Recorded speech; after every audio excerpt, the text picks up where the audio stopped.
Hello, gamers. You're listening to the Short Pause Gaming Podcast. This is episode number 139.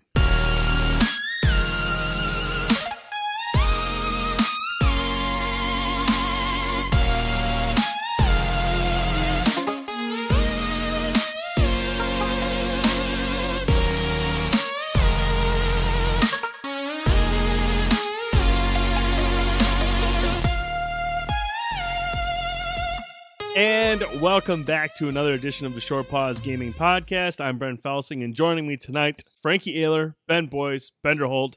Gentlemen, how we doing? Good. Pretty good now. So what's going on with you guys? What's new this week? Bender?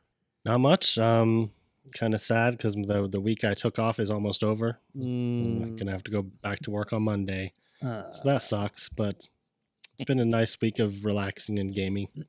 What have you been playing? I've been playing a lot of Horizon Zero Dawn: The Frozen Wilds. Ooh, how is it? It's pretty great. Yeah, I'm really happy to be back in that world. I love that game. It's one of my favorite games this year, and just to be able to go back and experience more content in that universe is pretty great. It's good. I like it a lot. It's the snow effects are so cool. I mean, the whole area just looks great, and sometimes it'll just start snowing really heavily, and Aloy will, like, if you stop and don't move for a while, Aloy will like put her hand out and look at the snow and just watch it fall and stuff like that. And I tweeted out, I was like, it's actually making me feel cold sometimes when I'm sitting there playing this game. But it's cool. It's challenging. There's new machines to fight, and it's a lot of fun. A couple of times it's kind of making me wish I had a Pro, because a couple of times there's been like a lot going on and snow falling and several machines, and it has chugged, like the frame rate has dipped a couple of times on me, which I don't remember happening in the main game. Mm-hmm. But in this expansion, just a few times it's happened to me where it's really slowed down for some reason. So I don't know if I think it's really pushing the PS4, the base PS4 to its max, because like it's only in that game where when I'm playing the fan on my PS4 just like starts working overtime. You can just hear it. And it doesn't do it any other time, but when any time I'm playing Horizon, it's just maxing it out. So kind of wish I had a Pro for that reason, but it's still great. I'm really enjoying the expansion. I don't know how far into it I am, but I've got a ways to go to finish it, but I like it a lot. What's the standout new machine that you've run into so far? There's one called Frost Claw. It's basically like a giant grizzly bear machine. It's like it's pretty tough. It's a beast. It like charges at you and like swipes at you and stands on two legs, and damn, you just have to keep dodging, and you can use the rope caster to tie it down, but it doesn't stay tied down for long. It's pretty strong. Mm-hmm. So that one's pretty tough. And then there's another one called the Scorcher, which it's like kind of almost like the size of like a tiger or something, but it shoots out fire at you. Mm-hmm. So those are pretty tough too. But yeah, there's a few others, but those are the ones that stand out that are pretty tough sometimes. Cool. What else? Have you been playing anything else? Still into Mario Odyssey. I'm over 550 moons now. Got lots to collect. There's one thing I wanted to point out, which I don't know I'm sure if you play it enough, you figure this out. But for those who haven't, after you finish the main story in Mario, as you're going through each of these worlds, there's going to be one moon that you can purchase from the store. Mm-hmm. And that's going to be one of the moons that you have to get to move on. After you finish the story, you can go back to the store and you can purchase as many moons as you want. So that's something that's weird. I think they put that in there for people who find it challenging to collect certain moons and they still want to unlock all the content and go and progress. Mm-hmm. They give you this option. You can just keep buying moons, as much as you want, as long as you have the coins to pay for them. So I didn't realize that at first. So I went to the store and it was like buy 10 moons, and I was like, okay, I guess this is something I have to do for this section of the world or something. So I bought the moons, and then it was like buy 10 more, and I was like, okay, I'll buy 10 more, and I was like, I don't think this is gonna stop. So I bought like 20 or 30 moons before I realized, and I was like, oh man, I don't want to have to buy these. That's dumb. I want to collect them and earn them. Right. It's just a weird thing. So just keep that in mind. You don't have to buy them if you want to get them legit, then go and collect them, but they give you the option. You can just keep paying for them if you want. So if you do that, does that remove like moons from that area, or no, you can still collect them. The moons max out at $9.99, and then your counter will just stop counting. Oh, okay. So from what I've heard anyway. So I mean, you can collect the moons that are there. That challenge is still there for you if you want to do that. But I guess if you want the option or just don't want to collect them and want to unlock, I don't know if you unlock something special at $9.99, but if you want to just pay for them with coins, you can. That's strange. Weird. Yeah. Seems like that kind of defeats the purpose, especially if you've already found like 500 on your own. Like, why would you be like, oh, I'm just going to buy the rest? I mean, you've already put in the effort. Well, I mean, it takes a long time to collect the coins and enough coins to buy them too. So, I mean, it's just not as challenging to collect coins as it is to earn some of these moons. But like I said, I think they just put it in there as an option for maybe kids or people who don't want to collect the moons but still want to progress. So, I mean, I guess that's fine for them to have that as an option, but I just wanted to throw that out there so people know, don't buy them if you really want to earn them like I do. Boy, so you have a look of bewilderment. Just on that real quick. So as you were talking, Bender, there's a story on Kotaku that I just read today about a guy who sat down and did an entire 100% run through of Super Mario Odyssey in one playthrough. He was going for like the speedrun record. He did it in just under 18 hours to collect all the moons and get everything that there was to get in the game. And there's a section in here, and I'm wondering if you have to buy those moons. It may end at some point to get your full 999 moons, which, by the way, is a ridiculous amount of moons. As I'm playing through that game, I'm like, man, do I really want to collect 999 of these things? But I'm just gonna read this paragraph from this story really quick. So it says, unlike any percent run, so talking this guy, so there's when it comes to speed runs, there's any percent runs, which is just get to the end of the game as fast as you can, and then there's 100% runs, which is to get to the end of the game as fast as you can while getting everything there is to get in the game.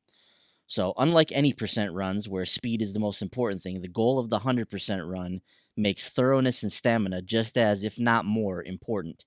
Speedrunners in the former category have found ways to skip levels and bosses, but that wasn't an option for Okikurumi, who's the guy that did the 100% speedrun. Instead, while they have perfected special jumps and tricks, Cappy-specific maneuvers, he's been busy grinding for coins. There are moons in Mario Odyssey that can't be found, only purchased. That means players who want to collect them all will need to have accrued some serious coin as well. Okikurume did this by running a special bonus level near the end that's full of coins. He did this again and again. In fact, several hours of his run consists only speeding through that mini stage. At one point during the stream, he simply lays in bed answering questions from viewers in the Twitch chat while trying not to let his eyes get too droopy. So as you were talking there, Bender, and I was reading that, and I was thinking about when I read that, and that this guy ran through this bonus stage for several hours of these 18 hours he spent going through the game to get the coins that he needed to purchase the moons. So I'm wondering if you have to buy all those moons to get to the maximum level in the game. There might be a number of them you have to buy there if past the 40 that you did. Yeah. I believe you do. Like, I think I'll need to research this a little bit more, but I think what I heard on a podcast or something is that there's like 860 like legit collectible moons that you have to do from challenges and things throughout the game, and then for the rest, I guess you just have to buy them. I don't know. I'm not 100% sure on that, but I think that's what I heard at some point. So that's an interesting wrinkle in the whole moon thing. Frankie, how about you, man? What have you been playing this week? Anything good on your end, buddy? Well, actually, I've done a lot of things over the past week.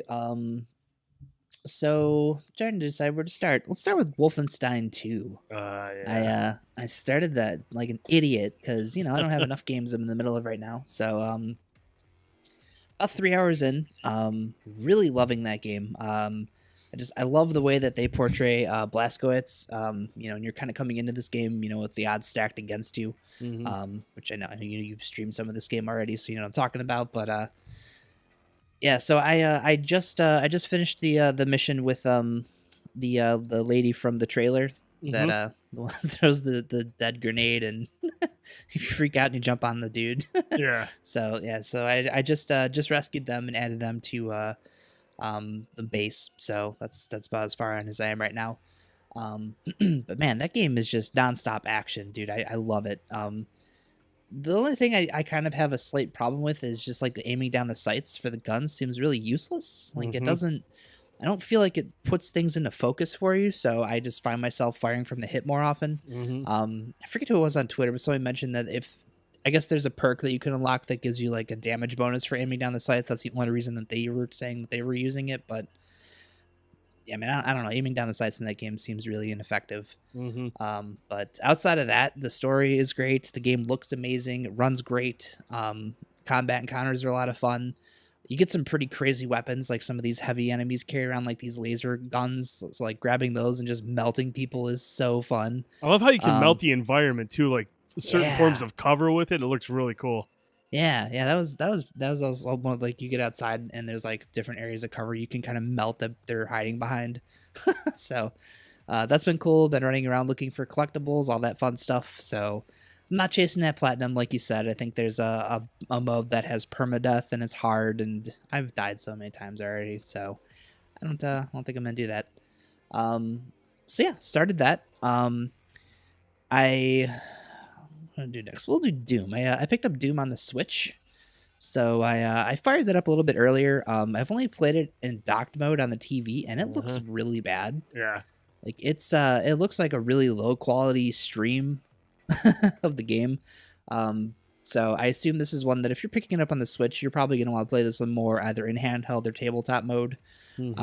But outside of that, the gameplay is great, very buttery smooth. I was actually really surprised because I thought that would be the thing that would be like affected the most of all this, but it still feels like it's a 60 frame game, so it's 30 Bender, but it has 60 frame controls. So yeah, I'm playing that in handheld mode right now, and I agree with you. I mean, it's very similar to when I played Destiny 2 on the PC. You see the 60 frames, like, oh my god, this game looks beautiful. It's perfect at 60 frames. But I still go back and play Destiny 2 on the PS4 or Xbox One, and it's 30 frames, and the core mechanics are still very sound. It doesn't matter if it's 60 frames or 30. And that's how I feel about Doom. Like you go in there and play it in handheld mode, and the game looks pretty good on the screen. It actually looks really good in handheld mode. But the way the game conveys that speed of moving around, it still runs and plays very good at 30 frames, and I'm really digging that about it. I think it's just a testament to the Switch and how these third party developers can get these big games onto the Switch. The only thing is, at this point, if this is the way it's going to be going forward, I would have zero interest in playing any of these games in docked mode. Basically, based on what you said about how it looks on the big screen. I mean, if I want to play Doom on the big screen, I'm going to play it on the PS4 or Xbox One. I want to see those good quality visuals. But in handheld mode, those games, if that's an indication of what these other third-party games could possibly be, I'd be totally fine with that. Yeah. And like I said, this is more of a morbid curiosity purchase, and I had some Best Buy credit to burn, so I ended up picking up a copy for like $27.99. So nice. It's not bad. But yeah, the other thing, I was playing it with the Joy-Cons and the grip, and I actually felt like that was a really serviceable way to play the game. I figured like a really hectic first-person shooter like that, obviously I felt like, okay, well, I'm probably going to want to play this on the Pro Controller, but I was like, see how it is on the Joy-Con first. And it actually, I don't know if it's just because like how that game runs, but I feel like the smaller stick radius like actually is more beneficial for that one. The only problem I kind of have is the the bumper to fire. Like it's not really ideal for hectic shooting situations. I think the Pro Controller is better equipped for that. But yeah, I think Doom on the Switch is a very serviceable version of that game if you want the thing on the go. So Mhm. That's good. That's really good to see. I hope it does well for them on there. So, the other couple things I played this week. So I was gonna stream Need for Speed on Friday, right? Mhm. So that was the plan all week. I downloaded it on Wednesday, had it sitting there, and Wuppo was coming out as well on Friday, and that's another game. The more I saw it, I was just like, "Oh, I really want to see what this game is. So I wasn't sure which one to stream, so I threw a poll up on Twitter. I was like, hey, there's these two games. I don't know which one I want to stream. What would you guys want to watch? So Wuppo ended up winning. So we fired that up on Friday night, and that game is very strange in a lot of ways. Outside of just like the aesthetics and the story, it feels really dated in a lot of ways. It's kind of like this 2D platforming game, so it's kind of strange because like the jump button is mapped to L1, so you have that to contend with, and then when you get your gun, you use the right stick to shoot it. So there's a lot of that, but like some of the designs are very strange. Like a lot of the platforming sections, as you're kind of like climbing higher in the levels, like as you're going to like another screen, like it goes black for a second and then it loads the top half of the level. So Mhm. if you're trying to jump up there, like you need to jump up and kind of like try and scope out the landscape for like the half second you see that screen. And then you have to kind of figure out, do that a couple times to figure out where you need to be jumping next. So when you jump, you have to know which way you have to go. Mhm. That seems kind of strange. I don't know a lot of games nowadays that are still doing that, but that's in there. The save system, there's all kinds of like little save kettles throughout the game. There don't seem to be any. I know there's an auto save system because I actually ran into a bug during the stream. Um, One of the areas I had gotten to, there was like you were supposed to like jump up so you can get out of there, but one of the little like tree areas didn't load, so I ended up reloading an auto save and it was there, and I was like, figures. So that was weird. But it doesn't. I can't tell where it auto saves because it doesn't. The last thing I did in that was one of the boss fights. It seems like there's 19 boss fights in the game, so that was the fourth one, I think. But you had to do like a thing to activate this fight, and it doesn't checkpoint you there. So if you die, it takes you back to the save point, which is right before that, and you have to do that all over again. Now, I of course realized after all of this that if I had like done the part of the puzzle and then went and saved, I could have just gone back and probably doing the boss fight easier. But like I shouldn't have to do that, like it's just one of those, it's Mhm. weird. And then on top of that, like that, especially for that boss fight, so you can equip every single thing you pick up in that game. Like you can just carry it around and equip it on you. Um, so in doing that, it puts your gun away. So every single time you do something, you have to re-equip your gun. So like I wasn't doing this when I was doing this puzzle because I didn't, wasn't thinking about it. And like you drop down this giant pit with this boss, and you have to like take the time, go into the menus, navigate to your gun, equip it, go back in the game, and by then, like you've already lost a couple seconds to do some damage, and you've probably taken some damage on your own. So I just like there's a lot of really archaic things in the game that I don't understand why they're there. But Mhm. outside of that, it's a very interesting game to say the least. It's Yeah. the stories are kind of goofy, and like the characters are all kind of cool. So I don't know. It's something I would like to see through to the end, but I don't know. There's a lot about it that just it's hard to ignore. It feels a little overpriced at $20. Yeah. So Yeah. if interested, check that out. It's on our YouTube channel. It probably streamed for about a good hour and a half, so you can get an idea of what that game is. Yeah, it's a quirky looking little title. I just wasn't sure how. I mean, obviously I can watch you play, but I have to get your thoughts on the actual gameplay. And it just sounds like it's one of those things. Now you talk about that inventory system and navigating through that. I'm trying to remember that horror game that I played last year for a little bit. That was just one of the worst inventory systems I had ever played. It was that one.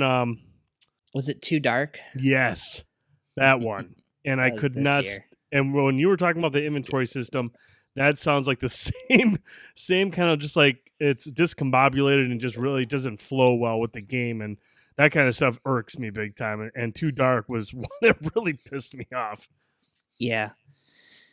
Yeah, and I think too, some of the combat scenarios in this game might be optional, but I just see things running around and I'm taking damage from things in the environment, so I assume that it's them doing it to me, but really it's not.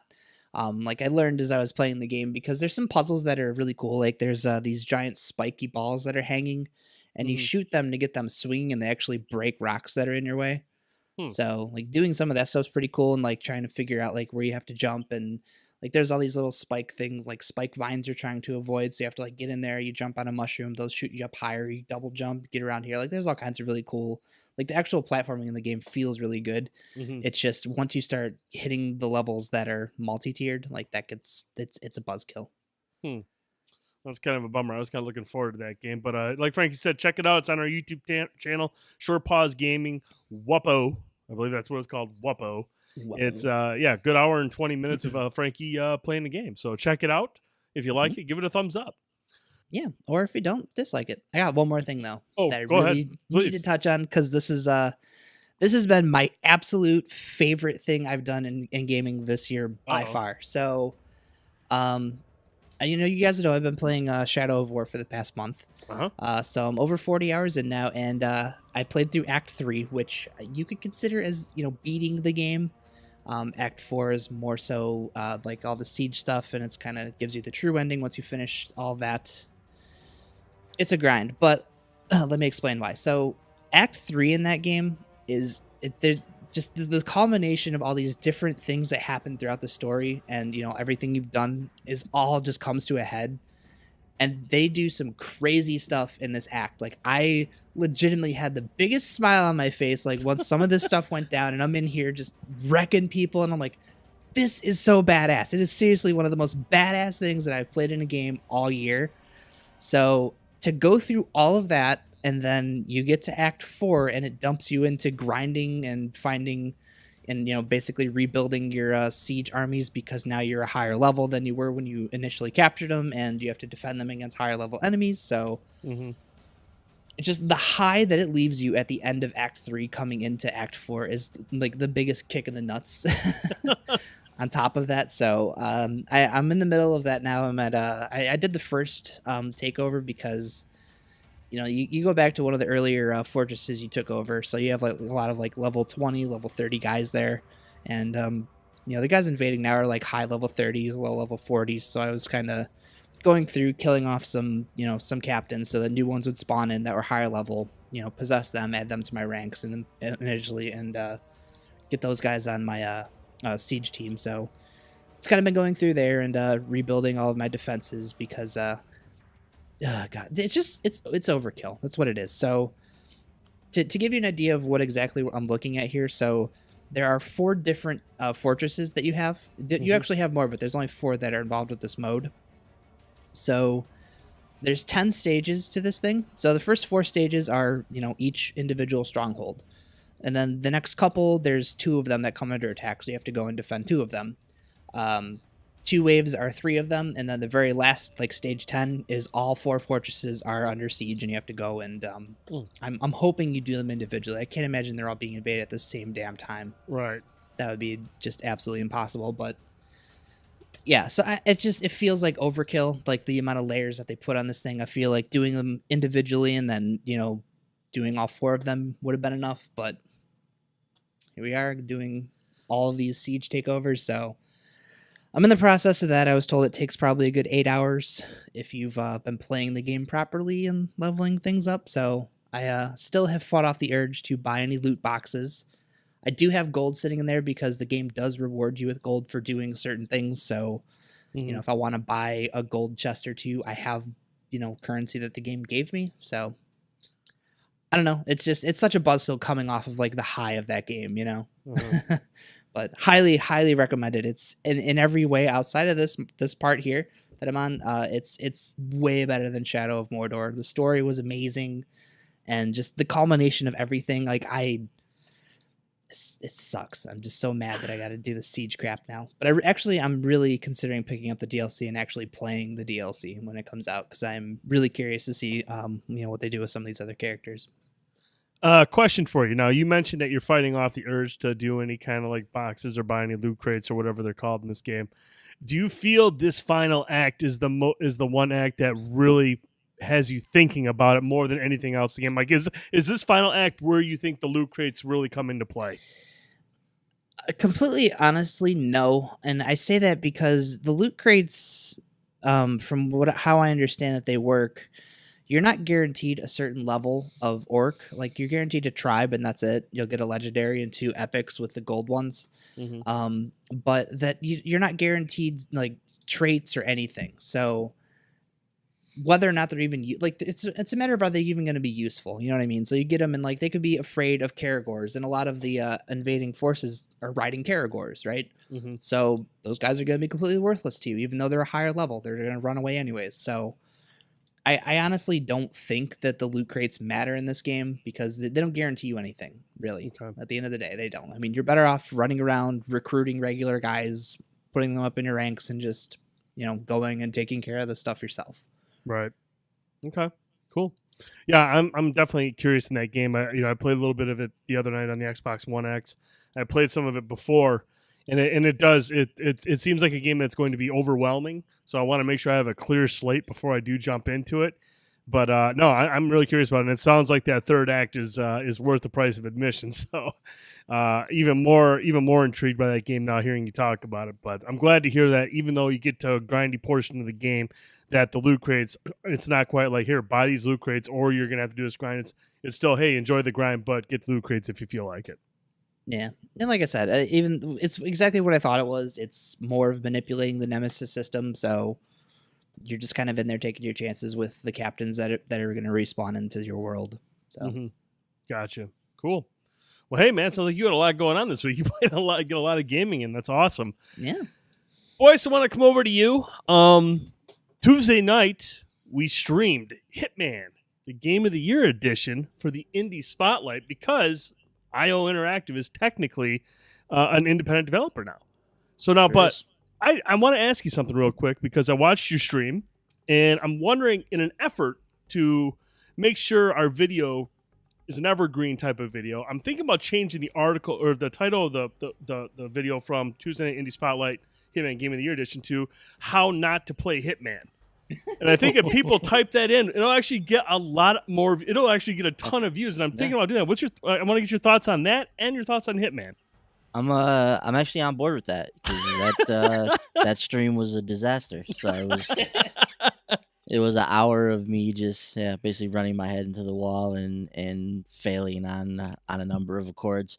But I think what the stream does a good job of showing you, though, is all the different ways you can approach the problem and all the different things that are available to you in this mission and throughout the Hitman game. That's a hallmark of the franchise. Like, here's your target, and there's 20 different ways you can get that target. So we tried a number of different things on the stream. None of them quite worked out for me, but it's a work in progress. And that's the level I was playing was probably a little more advanced level than I should have been playing. Don't have a lot of experience with the game, so it's something where I'll have to build my way up to that. Like, I was playing the new campaign for the Game of the Year edition, just so people could see kind of what was going on with that. But I haven't played through the main campaign either, so it's probably better that I get in there, go through that, and get my bearings with the game. And I'd imagine that they've taken a lot of the stuff that they did in the main campaign and utilized it here for the Patient Zero campaign. So it would probably behoove me to, cut my teeth there before jumping into the Patient Zero in earnest,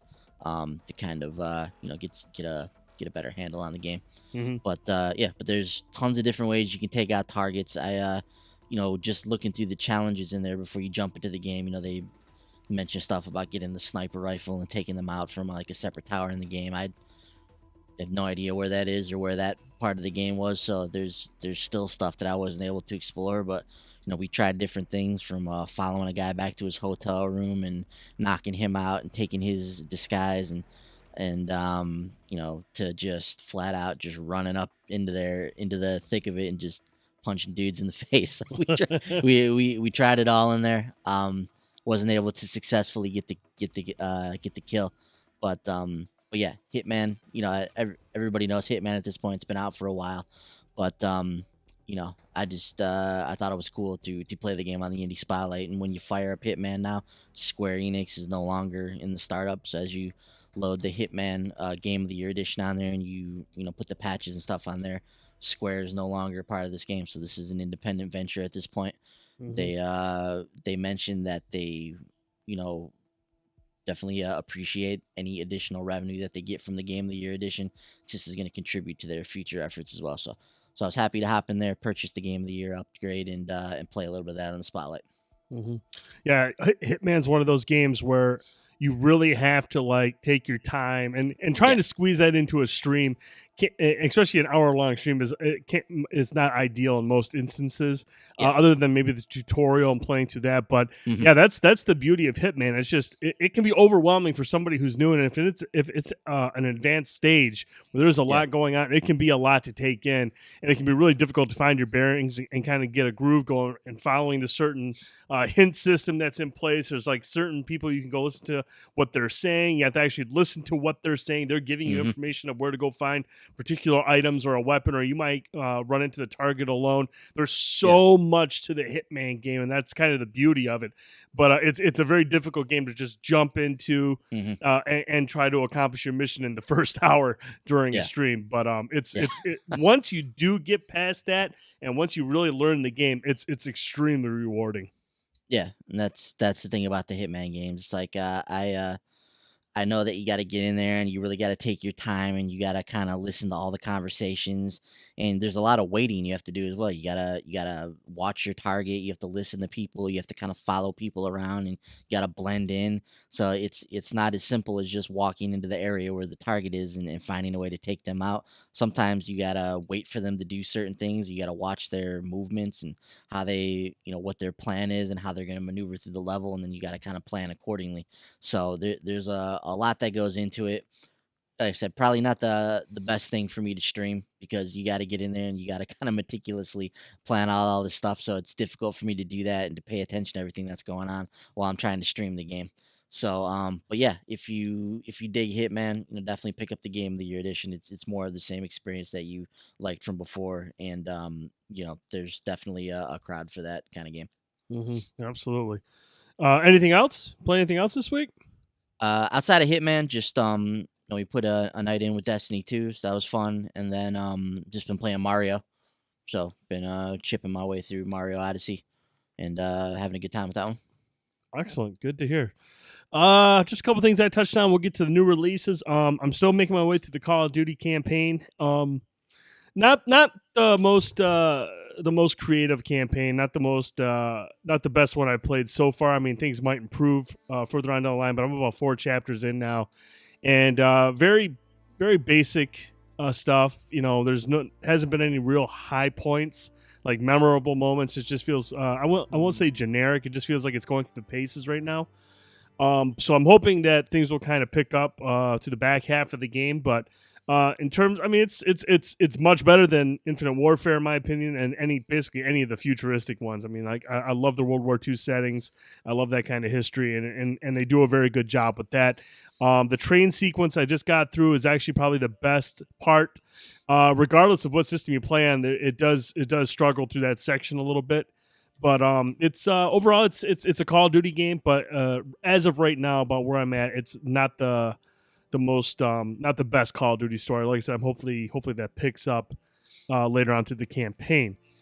And then other than Call of Duty, obviously I went out and picked up the Xbox One X. I did a stream Tuesday night, kind of took everyone through the system settings, and as you can tell by the video, the settings in that system, it's very similar to the Xbox One S. I didn't notice any like major changes to the actual UI or anything like that. But then jumping into the games is where you really start to see the difference. And the standout, I streamed Gears of War 4, Halo 5, Quantum Break, Shadow of Mordor, or Shadow of War, and Need for Speed. I kind of gave sample runs all those, but the standout was easily Gears of War 4. We played through, Frankie and I, we played through the campaign, we streamed it, and it was 30 frames, and it was a beautiful looking game at the time. We had a really good time with it. There were some sections of the game where the game kind of chugged and had some difficulty keeping up with what it was trying to do. And those were the 2 sections I kind of chose for the stream. And man, to be able to hop in there on a 1080p display and bump it to performance mode and get this game running at 60 frames is nothing short of amazing. It looks absolutely fantastic at a higher frame rate. I took the game through its paces and some of the more daunting levels, some of the more challenging levels in terms of really pushing the hardware, and the game held up great. And so Gears of War 4 was easily the highlight out of all the games we streamed. Quantum Break, obviously it's still at 30 frames, but it's a much cleaner image, much cleaner image. So I really appreciated that. That looked really good. Halo 5 looked really sharp, still running at a high frame rate. But I've seen Shadow of War and I played Need for Speed. I think it's gonna, early on, it's the first party games that are really standing out. I'm sure going down the line, I'm sure third party developers will get a better grasp on the Xbox One X, and we'll start seeing a difference between the Xbox One S and the Xbox X versions. But for myself, for my money, I thought the first party stuff looked really, really good. Gears of War 4 looked incredible. Just being able to switch over to performance mode and get 60 frames was like I said, I was just amazed with that whole sequence. The game ran great and it looked great at 60 frames. So early impressions of the Xbox One X, very happy with the purchase. I'm really excited to see what Microsoft is able to do with their first-party games. Obviously, I would like to see a better lineup of games coming out, but early on impressions, Xbox One X is a legit system. It's a very good upgrade.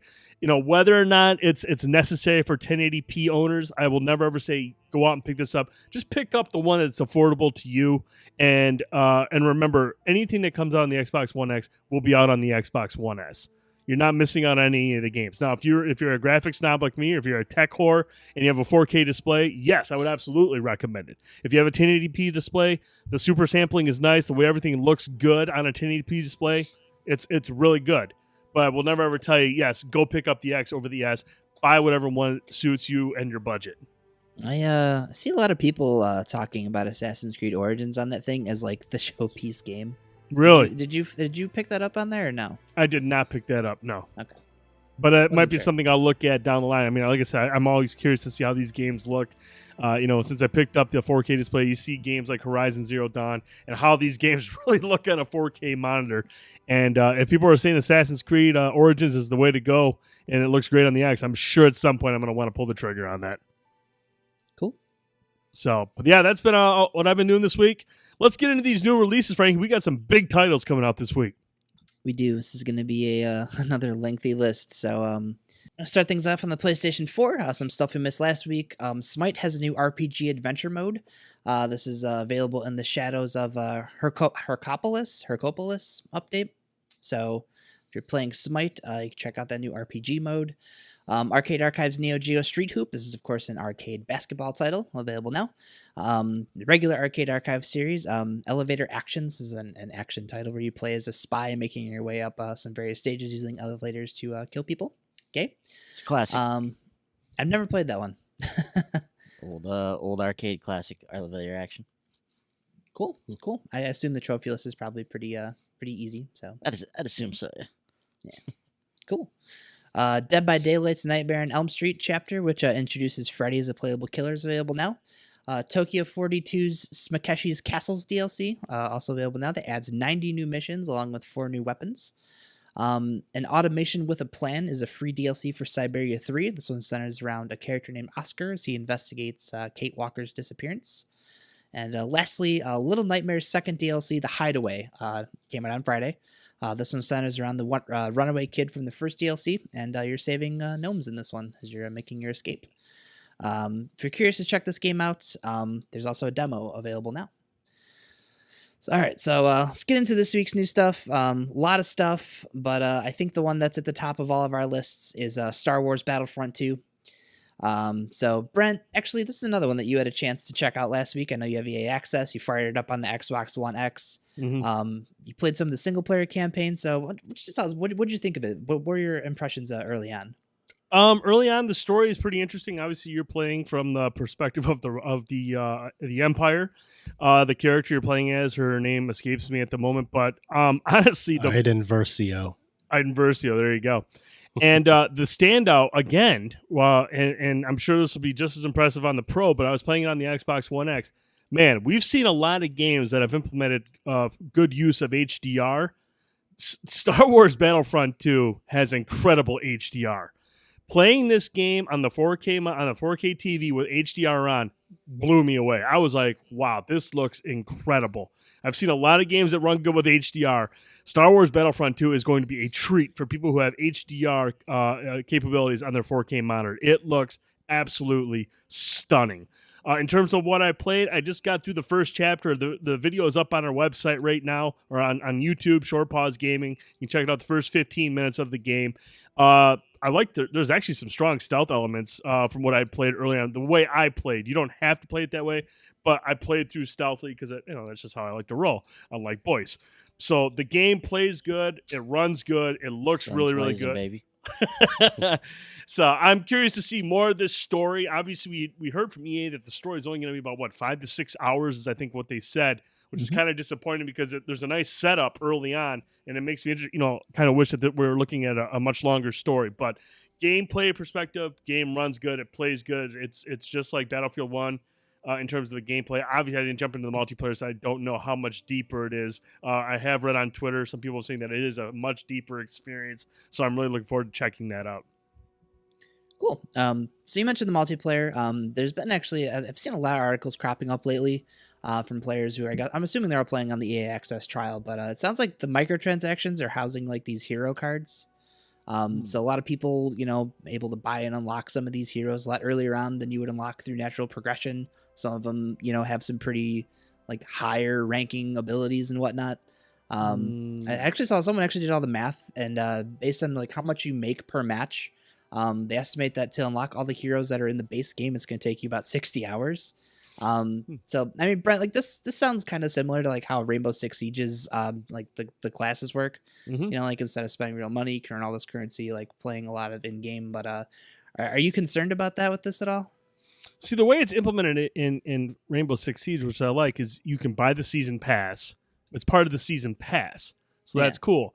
So, if you buy the season pass, you're going to get access to these characters. You don't have to drop the 25,000 renown that's needed if you don't have the season pass. But, Rainbow Six Siege is it's a fun game, and a lot of people that have played it that unlock those characters, they don't mind the grind. Now, you have, and the other thing is the characters you unlock, they're not OP. Everything is balanced out in that game. Now, if you have these microtransactions that can buy these hero cards that are going to get you characters quicker, that are much more powerful than other heroes, maybe their abilities are OP, that's kind of stepping into the whole pay-to-win type of scenario. And the fact that these hero cards I'm assuming they're not included in the season pass, that's, again, I don't know if that's one-to-one with Rainbow Six Siege. I think Siege has a better understanding of how to go about that. This sounds more like kind of a pay-to-win, and obviously that doesn't go over well with anybody. Yeah, I could have sworn like they had already addressed this because this was a big concern from the beta. Was people were really worried that this would be a thing, and like a lot of the stuff that it is unlocking is basically you're unlocking an ability you can get at level 45 at level 2. Like that's a lot of what this is. So Ben, let me bring you in. I know you're a big Star Wars fan. Where are you at with Battlefront 2? Everything going on with it. What are your thoughts? I really can't wait for this game, man. I've read some great things about the single player campaign and about the multiplayer campaign, from various people that have had hands-on time with it. So I can't wait to jump into the single player part of the game. I expect that to be a lot of fun. I expect multiplayer to just be taken up to the next level with this one. Just from, I played a little bit of it in the beta, and it was fun on there. So looking forward to kind of jumping into it full speed ahead. So really have high hopes for this game. I'm really looking forward to it. This is a legitimate concern though with the pay to win stuff. I'm never gonna be at the level where I'm like competing in this game at like a professional level. So it doesn't bother me too much one way or another. But the people that are like ready to dive into this game head first, and they're like really gonna get into this, and they're gonna play this thing every day, and they're just this is gonna be ingrained as part of their life. Like this is a legitimate concern that people can go out there, and if they so choose, they can buy things that are gonna give them a distinct advantage. And it's not just the hero cards in here as well, but it's the loot and the different crafting options that you're gonna have access to just simply by buying these items. So yeah, it's definitely a concern, and we talked about them addressing this a little bit in the past, but they haven't fully addressed it now, because I was reading something this week on I think it was Kotaku again, just kind of outlining how the pay to win system in Battlefront 2. So so it's a little bit of a bummer that that's involved, and wish they could have came up with a better way for this that doesn't facilitate pay to win styles if that's what you want to do. But I don't know, man. I guess it is what it is. I'm gonna jump in there. I'm gonna enjoy the single player campaign as much as I can, and then I'm gonna jump into multiplayer because I really do want to play like Starfighter Assault and all these really cool modes that they have in this game. But hopefully I just don't get my ass shredded by somebody who's got way more cards than I do or something like that. So I don't know. Maybe I don't know. They're gonna have to try to work on that a little bit though, because I think this is gonna be an issue. Boys, I mean, let's be honest. They don't have to buy those cards to shred you. I mean, it's just going to be anybody really that turns the game on is going to have an advantage over you. But dude, do I have to stream Call of Duty? Like, do you know what I'm about? Yeah, I do. I know what you're all about, man. I've played with you. You know how I get in there and then just the skills that I possess in the shooter space in a multiplayer setting. I mean, come on. Yeah. Let's not lie to the people here. Every time I jump into a match of Call of Duty, they're like, "You're not bringing Pickle at 9:30, are you? We're not ready for that." I'm like, "No, he's not coming with me. Don't worry, it's just me." That's why I stick to the Crucible. I can do some damage in there. You can? Anyways, yeah. Frankie, go ahead. I'm sorry. Yeah, I'm gonna send you every time I place first. I take a screenshot of it. So I've got a folder of my first place finishes, so I can stake my claim there. Can't wait to see him, buddy. I think there's 3 pictures in there. So dating back to the launch of Destiny 1. In 3 years, I've racked up 3 pictures. So it's been a good run. There's like 3 pictures sitting there. Yeah. So Bender, I know you enjoy engaging in the Star Wars. You grabbing this week? I believe I am. Yeah. I'm really excited about the single player campaign. It looks like it's going to be super cool. I didn't watch Brent's stream because I want to go in fresh and see it for myself for the first time. I'm looking forward to that. And the multiplayer seems really fun this time around from what I played in the beta, especially Starfighter Assault. That was really fun to fly around and shoot down Star Destroyers and stuff. So I'm looking forward to jumping to those modes with you guys. It's going to be some good times. So I'm definitely looking forward to playing this game. Awesome. So this being an EA game, this is one of those weird staggered releases. You got the Deluxe Edition dropping on Tuesday and Standard Edition on Friday, but I want to talk about the Deluxe Edition because this seems like if you're buying this game on Friday, you're just going to get wrecked regardless. So outside of the 3-day early access, the Deluxe Edition owners will also be receiving upgraded versions of all 4 trooper classes, 4 epic ability upgrades, 1 for each class, exclusive The Last Jedi outfits for Kylo Ren and Rey, which is strange because I could have sworn they said that all this stuff was going to be unlockable in-game, no exclusive stuff. Instant access to 6 Hero and Starfighter Epic Star cards, which includes Kylo Ren with Power Reach and Solid Freeze, Rey with Farsight and Deep Mind, and Starfighters with Enhanced Auxiliary Power and First Order upgrades, along with instant access to The Last Jedi Millennium Falcon, which is has updated sounds and an appearance. So I don't know, guys, like that sounds like a lot of getting the upper hand for spending an extra $20 and getting the game on Tuesday. So pay to win, baby. Seriously, that's insane. You've got all that, and then you got the people that are going to blow their entire holiday funds on the microtransactions. God, if anyone jumps in on Friday, you're going to be so underpowered. Yeah. Oh, wow. By the way, like Kylo Ren with the freeze ability and that other thing you mentioned, he looks freaking badass, man. So that people are going to be doing some damage with him. Yeah. So yeah, it's one hell of an advantage, man. Right.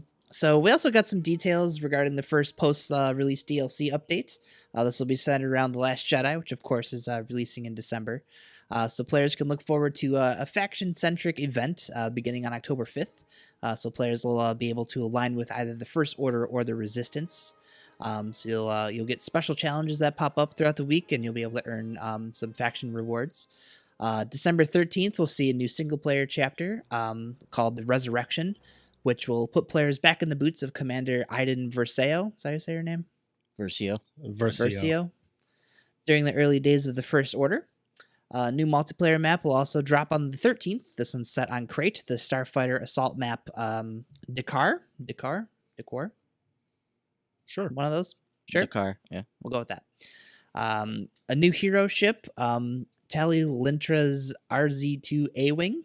Poe Dameron's T-70 X-Wing will also be receiving a new ability inspired from the movie. Nice. And Finn and Captain Phasma will arrive on December 13th. They can be purchased with in-game credits, probably with real money as well. The faction that completes the most challenges during the week of the 13th will earn some high-power upgrades for Finn or Phasma, depending on which faction reigns supreme. And also a quick thing worth noting is that EA is also doing some crossover themed stuff for its big sports titles. So Madden, FIFA, NHL, as well as Battlefield 1. You can earn some Star Wars themed items in those games. So it's going to be a good week. Looking forward to hopping into that myself, checking out that single player campaign. I don't know about the multiplayer. I'm a little nervous to hop in there because I'm probably not picking my game up on Tuesday. So don't worry, I'm picking it up on Tuesday. I'll be super OP. You just be on my 6. I'll cover you. All right, sounds good. Real quick too, Frankie. I got a passage here I want to read just to inform everybody about what's going on with these microtransactions in the game. So Battlefront 2's progression system, as we know, is tied to these star cards, as we've been talking about. So the main way, I'm going to read from this Kotaku article here that I was referencing earlier. So the main way you get the non-epic cards is through loot crates. There are 3 kinds of crates, one for soldier abilities, one for ship abilities, and one for hero abilities. These crates will randomly grant star cards when you open them. To get crates, you can either play matches to earn a generic currency called credits, or you can spend real-world money for a premium currency called crystals. It is also possible to craft new cards and upgrade any you already own with crafting parts, which are also found in loot crates. In order to limit players from immediately crafting epic cards, each upgrade has 2 requirements. You must be at a certain player rank, and the class must be at a certain card level. So this is one of the things that we heard about them adjusting with the beta feedback. This is where it all really starts to break down. A class's card level is based on the number of cards you have. The more cards you own, the higher your level will be. So it's possible to boost your levels simply through purchasing crates. If you do that, the only thing that will prevent you from crafting the best cards is your player rank, which is increased by playing multiplayer matches and rises at a brisk pace. But you don't even have to play that many matches to use the best stuff. If you manage to find a card of a rarity higher than what you can craft, you can still equip it.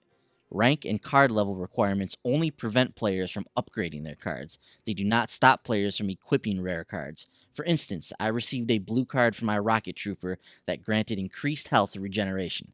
I could equip it right away, even though my player rank was too low to craft blue cards.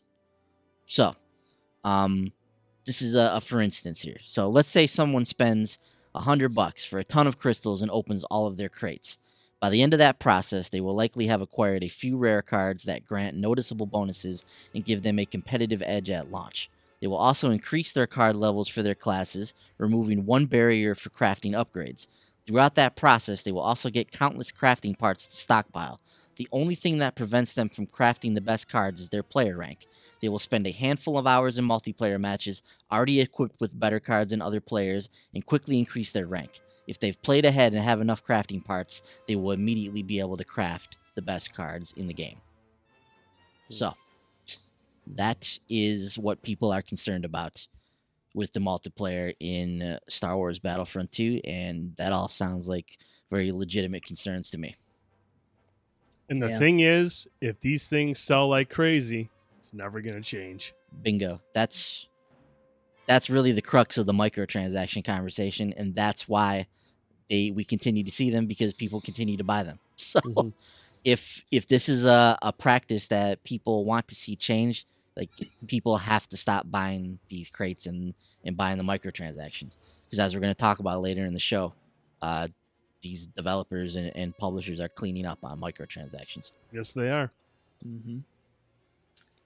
Man, that bums me out. Like, I'm really worried about hopping in there. I really am. Like, there's nothing worse than just getting housed by somebody who probably is about as like skilled at the game as I am, just because they have things that are just going to destroy me in a hit. Like, that sucks. Yeah, it does.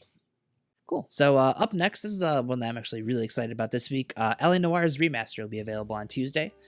So alongside updated visuals, Rockstar's actually also changed the interrogation system. So when you played the game on 360 or PS3, you had Truth, Doubt, or Lie. Those have been replaced with Good Cop, Bad Cop, and Accuse.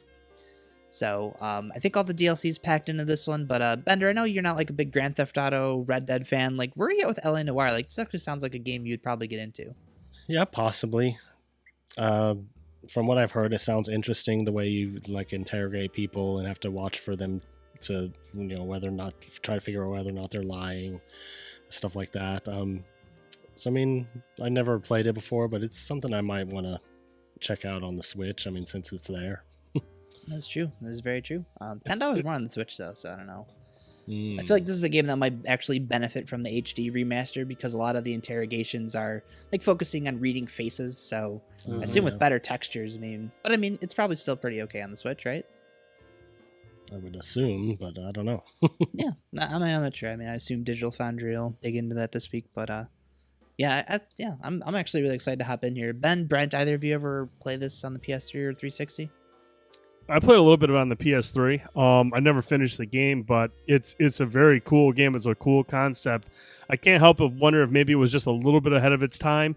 And I'm curious to see if they're able to kind of like make use of the PS4 and the Xbox One and kind of make it the definitive version of the game, because it did have a lot of potential. I really enjoyed what I played. I just think at the time there was a lot of stuff coming out. And Bender, the thing is about this game is, if I remember correctly, you can't. It's not like Grand Theft Auto where you just run around and kill people mindlessly. I don't even think you can draw your gun on civilians as your character because you're a cop. And it's more about the investigative process. I mean, if I remember correctly, some of the scenes are a little grisly. But in terms of like, gameplay, you can't really just go out and just start killing people. You can't do that in this game. And that's the one thing I really kind of appreciated about it. Okay. That sounds cool. What about you, Ben? Any interest in this one? Yeah, very interested in this one. I've never played LA Noire, but I do love noir. I love noir films. I love noir like comic books. I love that whole style of storytelling.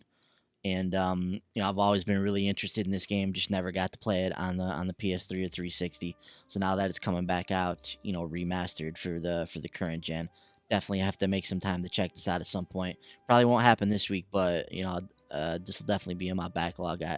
I want to experience this at I know it's a polarizing game, and there's people that love it, people that can't stand it, but it's always been something that I wanted to try out for myself. So definitely got to get to it at some point. It really nails that noir vibe too, like everything from the startup screen to the music to the way the era is portrayed, the characters, all the voice acting is exceptional. I mean, it really nails the noir vibe. That's one thing it does very, very well. Nice, awesome. Yeah, I had the complete edition on the PS3, and I think I had like lent it to my ex-girlfriend. We broke up, never saw the game again. So that's So I'm glad it's getting remastered. This is like I said before, I'm not a big Rockstar fan, but this is one of the things they put out there that I've always had this really like undying interest in actually playing. So picking that one up this week myself. So if I get around to it, maybe I'll stream it, maybe not. We'll see how this week goes. It's going to be crazy. So up next, Lego Marvel Superheroes 2. That'll be out this week. Players can look forward to taking on Kang the Conqueror. Ben, you're a resident Marvel fan. What exactly can we expect from a storyline with Kang? You can expect some awesome like time traveling and time stuff. So I have no doubt that this storyline is going to be incredibly wacky with all of the Lego-ness that's going to go into this story. So Kang is a totally awesome villain. He's one of the coolest Avengers villains out there. I have to imagine after the Marvel Cinematic Universe finishes the Thanos storyline, I gotta imagine Kang is one of the next guys up who they would look at to tackle the Avengers after that. So Kang's an awesome villain. Like I said, they're just gonna do an absolutely crazy storyline based around this. I think they've got Chronopolis in here, which is like the city in the middle of time that you're gonna be able to get into. So there's so many cool things in the Marvel universe with alternate timelines, and different realities, and different characters that they're gonna pull in. So it's gonna be a ton of fun. I can't wait for this game. Lego Marvel Superheroes might be the best Lego game that they've ever done. It's a fantastic game. I expect this to be more of the same. This is a great game to play with your kids as well. My kids absolutely love the Lego game, so this this is something that we can always sit down and play together and have a lot of fun with. So, yeah, looking forward to this one. I can't imagine it not being a lot of fun. That sounds pretty awesome. I had no idea this was like a time travel thing. So Yeah, Kang's all about time. definitely interested in this one now. So alongside the standard release, there's a deluxe edition. So the deluxe edition for this one will house a season pass along with early access to the classic Guardians of the Galaxy character pack. And if you're buying it physically, you can get a Giant Man Lego minifig. So that's awesome. I've always wanted to get into those, but it's a very dangerous hobby to have. So Very, very dangerous. so awesome. Probably gonna wait for that one though, because those tend to go on sale.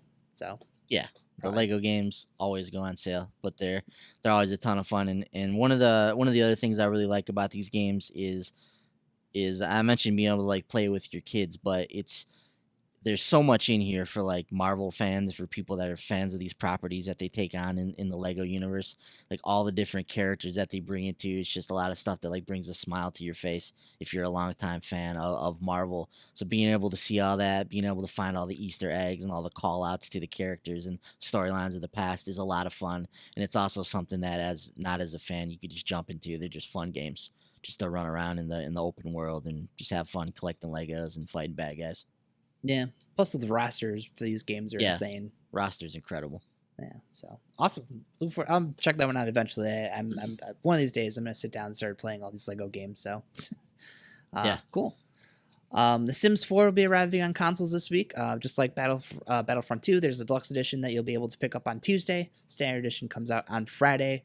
With this one, along with the 3-day early access to the game, the deluxe edition will also net you the perfect patio stuff, which features hot tubs. Have you guys ever gotten into The Sims? Like Bender, this seems like maybe something you guys would have messed with. Nah, not me. I've played The Sims like once or twice in the past. It's something I've messed around with a little bit, and it's kind of cool, but I've never really gotten into it though. Yeah, I know when Sims 3 came out on the PS3, I picked it up and I messed around with it for a day, just never really went back to it. So I don't know. I don't think it transfers to consoles very well, but they talked it up this time, so maybe this one's different. I don't know. My buddy Jamie is like a massive Sims fan. He actually, I was laughing at him because he bought this over Star Wars, and he's a massive Star Wars fan. But Wow. he's in love with The Sims, so he's like all excited. So I'm gonna talk to him about that one this week, see what he thinks of the console version of that. So that'll be cool. Ben 10 gets a new game this week. It's got a budget price on it, so if you're a Ben 10 fan, look for that this week. Schoolgirl Zombie Hunter is a Friday release. This is a third-person shooter survival game where you and your 4 high school friends are going to fight for survival against waves of zombs. Far From Noise is a narrative-driven single-player experience that a couple of characters are teetering in a car on the edge of a cliff. With no immediate means of escape and nightfall approaching, players will experience a story about relationships and making peace with the world around you. As tomorrow is never certain, this game seems really dark. Wow. Road Rage is a Maximum Games published motorcycle combat game. Maximum Games, that's really all I need to know, I guess. So Is this supposed to be a spiritual successor to Road it Rash? sure is. Mhm. So yeah, this is unfortunately as close as we're gonna get to a new Road Rash. Also, funnily enough, all the trailers for this game dated for November of last year for $39.99. So here we are a year later and a $29.99 price I remember tag. us talking about it last year, and I remember us talking about how terrible it looked from the trailers. Yep. So I don't know. Buyer beware. Demon Gaze 2 is a sequel to the 2014 dungeon crawler. Ash's Cricket is a Thursday release. I think one of these comes out once a year. So if you're a cricket fan, look forward to that. Outcast Second Contact. This is a remake of a classic action adventure title that I've never heard of. For what we've seen of it, the graphics on this one look pretty dated. It's a 3D open world exploration game with some pretty janky looking animations. Boasts 50 hours of gameplay, has Maximum Games logo on the box. I don't know.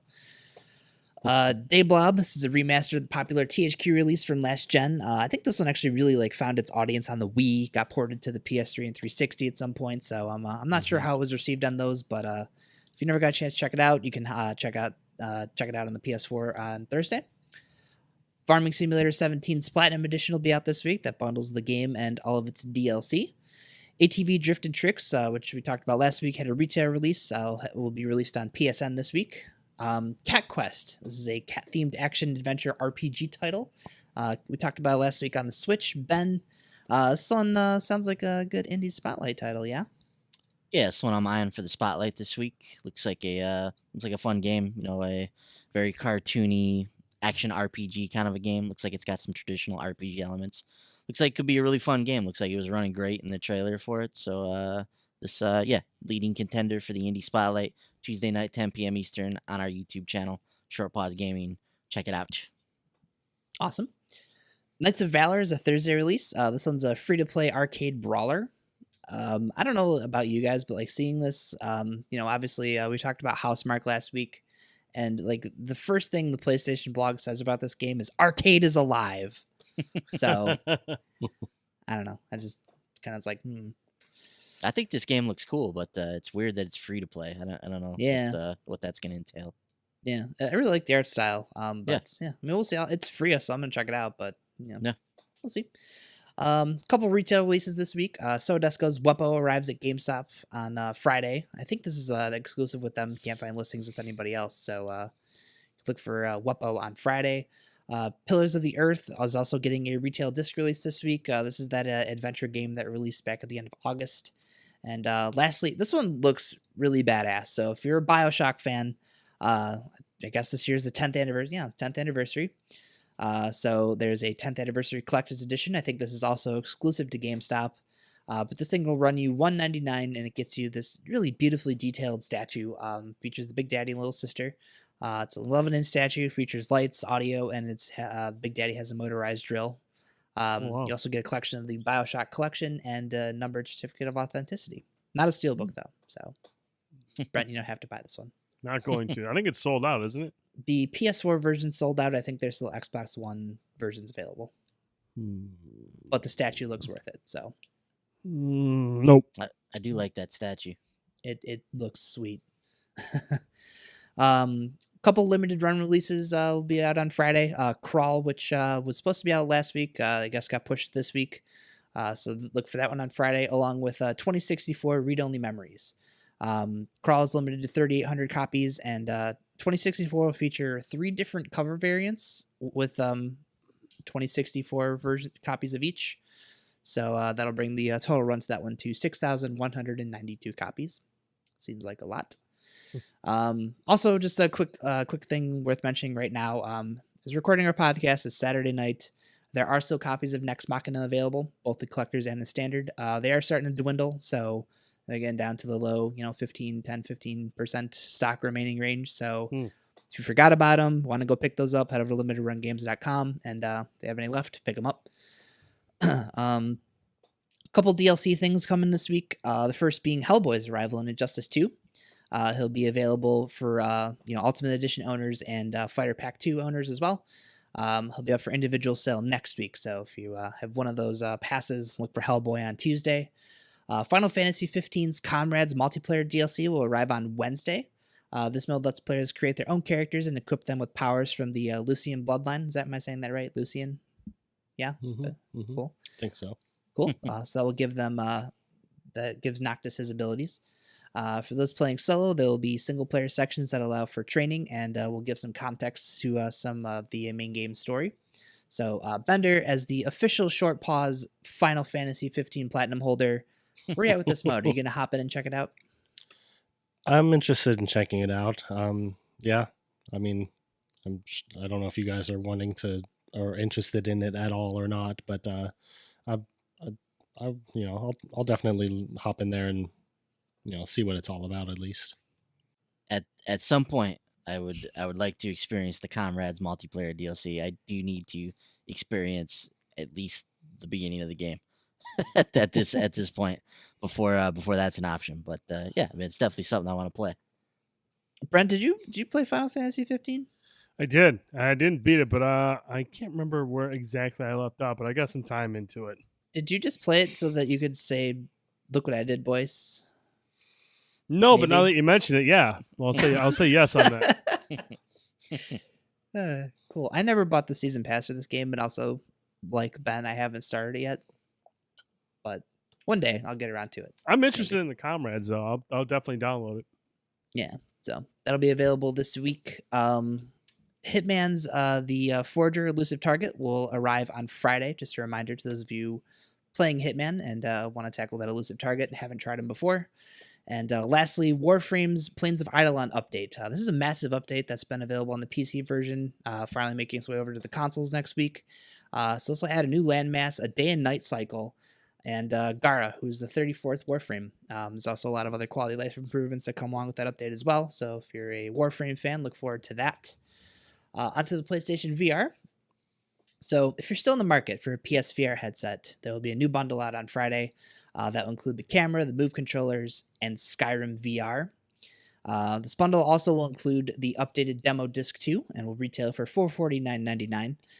So a couple things come along with this. Of course, this release marks the release of Skyrim VR on Friday.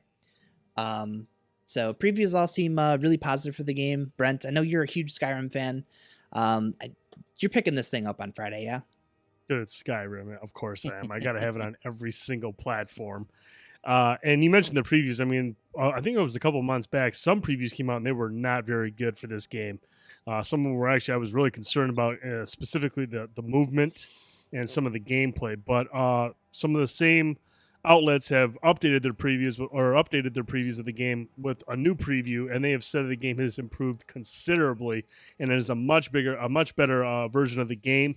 There's a lot more customization in the controls and how you want to play it, which is always a plus for VR because everyone's different when they play, in VR. So hearing that there's a lot of customization on that front is very positive to hear. So I will be picking this up. I am going to try to stream it next weekend. I'm not sure what day yet, but I'll try to get a video up of playing through the opening of it.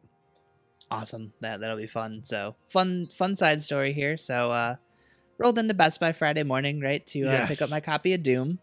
And, so I'm just kind of wandering around for a second, thinking, let's see what else I got, see if there's anything on sale I don't have. So, I'm looking through the VR games and Skyrim VR is sitting on the shelf. So I send Brent a text. I'm like, hey, my Best Buy has this out right now. I'm going to go try to check out. So I hurried up to the front of the store. I was like, all right, I'm going to get out of here before I change my mind and don't try to get this now. So, of course, he scans the barcode and it's asking for a deposit for the game. So, he brings over the manager and he's like, oh, yeah, that's the VR version. That's not out till like Tuesday or something. And I was like, oh, damn it. Yeah, I played dumb the whole time because, I don't know, that's weird. I just, damn. Oh, this is the VR version? I didn't know that. I thought this was just the regular version. You want to pre-order it? I'm like, no, I'm good. So, yeah, I tried, but it was nice. It was nice having the game in my hand for that whole 5 minutes. So as we alluded to above, there is a new demo disc, which you can actually download right now off the PlayStation Network. So this one sounds great. So this includes 13 demos. So it's for Job Simulator, Eve Valkyrie, Res Infinite, Starblade Arena, Thumper, Battlezone, Tiny Tracks, Fantastic Contraption, Raw Data, Dino Frontier, The Persistence, which is due out next year, along with demos for Starchild and Moss. So I know those are both titles that we're all pretty excited about from E3 and Paris. Have any of you fired up this new demo yet? Just downloaded it the other day, but I haven't played it yet. Yeah, Yeah, same. not yet. Yeah, I want to hop in there and kind of see what Starchild's all about. So one of these days I'm going to do that, and it's cool. I got that demo waiting for me. So Yep. Cool. Yeah, having a VR night is on my list of things to do here in the near future. Same. Yeah. Also worth noting with Skyrim, specifically the Skyrim bundle, that will include the updated version of the VR headset. So, Really? Yes. Nice. So if you are picking up that bundle, you'll get the one with the upgrades we talked about, the quality of life stuff, the HDR pass through, the built-in headphones, that kind of stuff is all in that bundle. So what's the over/under on Brent picking this up? Not the bundle, but Sony just announced some Black Friday sales on the headset. I think the headset Solo you can get for $299 on Black Friday week.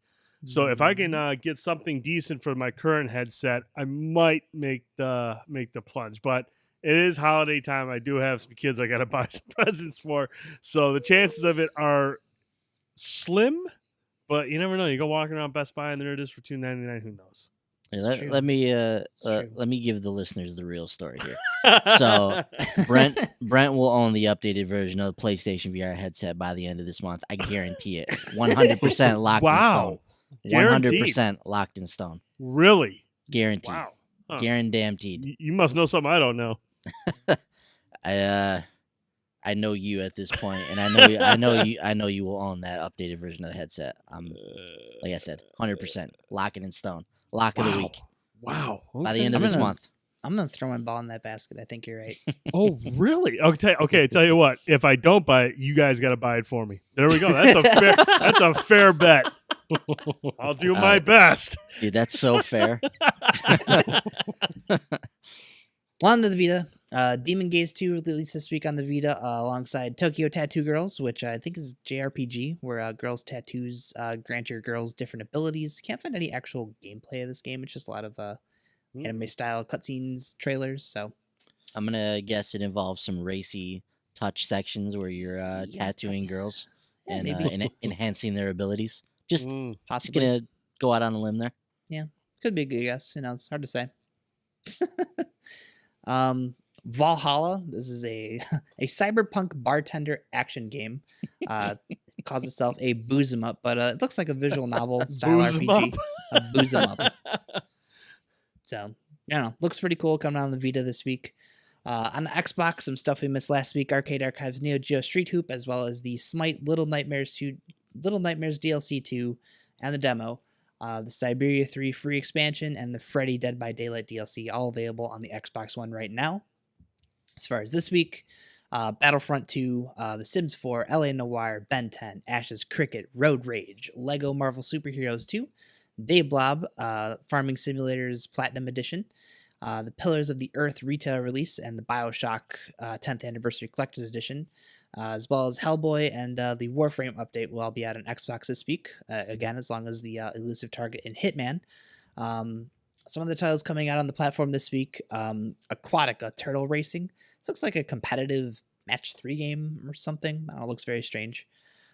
Your Toy. This is a Friday release. I can't find any footage of this game anywhere on the internet, so all I really have to go on is this really crappy looking screenshot on the Xbox site, along with this really vague description of it's a title that promises 3D first-person escape game with horror elements involving creepy toys, challenging puzzles, and a mysterious story. So the site doesn't even link to a store page or anything where you can buy it, so no idea what to expect with this one. The story is so mysterious that it doesn't exist. That's the catch. The game may not even exist. Who knows? This could be Polybius 2. I don't know. City Skylines Snowfall DLC will arrive this week, probably alongside the Season Pass. So this will add snow elements to the game, as well as the means to handle the hazards that come along with them. This was also slated for the PS4 this week, but Paradox ended up delaying it because it wasn't quite up to snuff with what they wanted out of it yet. So they told us stay tuned to their Twitter account. They'll be posting an update later this week with an updated release date. So if you're playing City Skylines on Xbox, look for that Snowfall DLC on Tuesday. Onto Nintendo on the Switch, some stuff we missed last week. Uno, the popular party card game, available now for $9.99. Arcade Archives Neo Geo Street Hoop. Rockin' Racing Off-Road DX is like a top-down off-road racing title. And Hulu, it's a free app available now. So if, I had no idea this was coming. I thought they weren't doing Hulu or Netflix on here, but if you need another device to watch Hulu on, you can watch it on your Switch now. So coming this week, LA Noire, Ben 10, and Lego Marvel Superheroes 2 are all Switch-bound. Like we mentioned earlier, LA Noire, $10 more than the PS4 and Xbox One versions. I don't really understand that one, because it seems like Switch games $39.99 is where they land if they're going to be more. So not sure why this one's $49.99, but if you want to pick up LA Noire on there, do so. As far as this week goes, Skyrim. So this will finally make its way to the Switch on Friday. This will house all the DLC as well as enhanced visuals. Not really sure what that entails, but yeah. So we also know that the Switch version will feature Link's tunic from Breath of the Wild, along with the Master Sword and Shield. Brent, I know you picked up the VR version, but I'm sure you have no use for like this 18th copy of Skyrim. Are you going to be grabbing this one too? Of course I am. That's one of the things when we first heard about the Switch, when they first revealed the Switch, is they showed Skyrim. And yes, Skyrim is an old game, but Skyrim is a fantastic game. And after seeing Doom running on the Switch, I'm actually even more excited to see how Skyrim will run. Yes, it's an older game. Yes, it had a bad history with its bugs, but the fact that they can get Doom running on the Switch has me very optimistic about how Skyrim's going to perform on there as well. So I'm looking forward to playing Skyrim on the go. This is what I wanted from the Switch. And I understand not everyone wants to play it on the go. A lot of people like to play it docked, but for myself, Skyrim on the go was one of the most appealing things about the Switch when they revealed it. So I will be all over this on Friday. Nice. Bender, you never played Skyrim before, right? I never have. So you have Link's armor in the game. I mean, where are you at with this one? Is this finally going to draw you in? I think it might. I've been thinking about picking it up. It's a game that I've been thinking about playing for a long time, and everybody's always talked about how good it is, and why not pick it up on the Switch where I can play it on the go and all that stuff. And with Legend of Zelda items in the game, it's even more of a selling point for me. So I think I might have to pick it up. I will tell you this, Bender. My love for Skyrim is pretty much on par with your love for Shadow of the Colossus. Oh, wow. That's where Skyrim is with me. And I really think, dude, I'm actually really kind of hoping you do pick this up because I want to see just how far down that rabbit hole you're willing to go. Because that game, you can get lost playing that game and get sucked into that world, sucked into that story, the RPG elements, everything about that game is just awesome. And the fact that it's going to be on the Switch, be able to take it with you, and it'll have your Zelda stuff in there. It's just a fantastic game. I'm really hoping that you'll pick it up because I think you'll love it. Cool. Sounds good. I hope he plays it for like 10 minutes and sends me a text because this game sucks. This game is ass. You like bad games. Ben, where are you at on this one? Did you ever play Skyrim? Yeah, played for about 25 hours into Skyrim before got sidetracked from it. But it's obviously it's a huge game. I barely even scratched the surface of the game. I really don't have any interest in the Switch version. I won't be able to play this on the go. I won't be sitting down to play this on the TV on the Switch. So pretty much zero interest on this one for me. Gotcha. Yeah, I'm kind of with you. I thought about getting it, but I have Skyrim on the PS4. I've bought probably 4 versions of Skyrim now, and I've still never played this game. So I'm having a hard time justifying buying a version on the Switch that I'm probably never going to play. So I don't know. One of these days, I would like to sit down and fire it up on the PS4. I feel like at this point, I might as well play the version that looks the nicest, Up next, Rocket League. This will be making its debut on the Switch this week. So with this version, we know that it'll run at 60 frames, which is important because it is also crossplay with the PC and the Xbox One versions. I think there's some exclusive Nintendo-themed cars. Bender, do you have any interest in picking up Rocket League on the Switch? Yeah, I'm interested in picking it up. It's going to be cool to be able to have that game on the go as well, and you can play. If I have a friend with a Switch, I can play locally versus stuff like that, which I think is pretty sweet. So, I'm definitely considering picking it up. How about you, Brent? I know this is another one that I know you got into this when it came out. Like, are you looking to pick it up on the Switch? Not this week, but I will end up getting this at some point. There's just too much coming out right now that I want to grab. But Rocket League is just, for all intents and purposes, it's a fantastic game. I mean, obviously, we look at the success of it, the sales. I am interested to seeing how well the cross-platforming works, especially with the Xbox One specifically, because obviously we know a lot of these systems work well with PC. I'm really interested to see how this works with Xbox One. Cool. Ben, assuming not, but any interest in Rocket League on your Switch? Nah, same story. I won't be playing this on the go or anything. I already have Rocket League on my TV, so no need for me to buy it here. Yeah, that's again where I'm kind of at with this one. I feel like I'm going to be docking it anyways. I might as well just fire it up on the PS4 or Xbox at that point. So cool, but hey, having the options is always great too. So Up next, Rime will finally be available on the Switch on Tuesday. So there's another one that's $10 less if you buy it digitally. But if you do opt to pick up the cartridge, you'll get a download voucher for the game's soundtrack. Great soundtrack for this game. So totally worth it if you want to go physical. Bender, you reviewed this one for us earlier this year. Just really quick, give us your thoughts on the game, and if you're interested in revisiting it on the Switch. Rime is a really cool game. It's very exploration based, very story heavy. It's got a cool art style, kind of like a very colorful, kind of Wind Waker-ish kind of art style. I don't know if I'll be wanting to pick it up on the Switch, because I've played through it all the way through.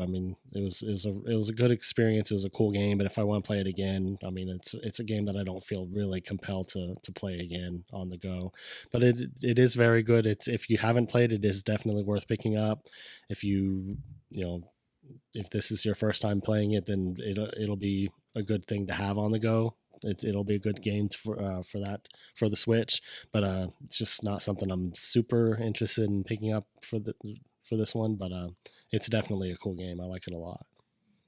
Yeah, I'm with you. I finished this one around the time that you were reviewing it too, and it's one of those games that, like, it has a platinum trophy, but I didn't get it on my first run through, and I feel like playing through the game again kind of does a disservice to the game in a way. Just like I've already experienced what that story has to offer. It's not going to have that same impact you on the second time around. So I don't think I'm going to be grabbing this either. I already have the soundtrack too, amazing soundtrack. So if you don't have Rime, definitely look into that one on the Switch this week. VVV, that's another Bender joint, right? Like you've played this before. You enjoy this one. Yes. So this is a platformer where you manipulate gravity. Yeah. Yes, there's no jump button. Instead, you flip gravity. So you press the button and you fly towards the ceiling, and then you press it again, you fly down towards the ground. So you're not actually jumping, you're just flipping up and down. It's a very, very challenging game. It's got very old school type of graphics, like Commodore 64 type of graphics, like that old. But it's a cool game. It's fun, but it's super challenging. There's some sections of the game that are you'll just die over and over and over again. But it's a very good game though. Cool. Yeah, I know they came out on was it Vita or PS4? It came out on both, maybe. I think it's been out on pretty much everything. I played it on 3DS. It's been out on PS4 and Vita, and it's been everywhere. I know I bought it somewhere. It was probably PS4, but Ben, Brent, either of you have any interest in this one? Oh, sir. I think I have this on PlayStation, but I won't be picking it up on Switch. Okay. Xenoblade. This is 10 Tons twin stick space shooter. I feel like they're just bringing their entire catalog to the Switch. Seems like every week there's a 10 Tons every week, and they've got another one coming out next week. Yeah, cool. Yeah, awesome. we featured this one on the Indie Spotlight before. Yep, I thought. Yeah. So you played this one as well. You enjoyed this one too? Yeah, it's a cool game. If I remember correctly, this is the one where your spaceship sways as you move back and forth across the screen. So it's a side-scrolling shoot 'em up. But the interesting thing about this one is your plane will actually turn as you move from right to left or left to right. So your ship will turn. So as you shoot your bullets, you can actually curve your bullets as your ship moves back and forth. And when I was playing it, I was like, all right, I can't do this. Like, I need just regular like shoot 'em up stuff, like bullets going straight up and down the screen. So you can actually turn that feature off in the game. But the way the enemies move in this game, I feel like it's made for that feature to be on. So after I finished the stream on the Indie Spotlight, I was like, yeah, I feel like you got to get used to playing this the other way, because that's kind of the way this game's meant to be played. So it's interesting in that respect. There's different ships that you have access to as well. So yeah, it's a pretty cool game. Cool. So that'll be on the Switch on Friday. So sounds like something worth checking out. Batman the Telltale series season 1 will arrive on Tuesday with a hefty $39.99 price tag. Good luck. Green Game Time Swapper. This is a puzzle game where you manipulate time to guide a mechanical bird through 50 stages. I think this one came out on the Vita last year, but it's $2.99. It can be yours on Switch on Friday. Antigua Lost is a Thursday release. This is an RPG with 2D turn-based battles. It's another Kemco joint, so probably a pretty great game. It'll Do 2 Plus is an action-adventure RPG featuring lots of puzzles and dungeons for players to explore. Cool thing about this game, you can explore the dungeons in any order that you want. So this one's coming from our good friends at Nicalis, so picked that one up this week. And rounding out the Switch releases that we know about for this week is Rive Ultimate Edition. Ben, this is another one I know you had a chance to fire up on the Indie Spotlight. I think they released earlier this year on the PS4, but just tell us a little bit about this one. Yeah, challenging 2D like side-scrolling game. You play this little like tank. You you can shoot in multiple directions. So there's some puzzle elements. There's lots of enemies to attack. It's a pretty neat game if you're into 2D platformers and 2D action games, that kind of stuff. It's a unique thing that might be worth your time. Give the trailer a watch.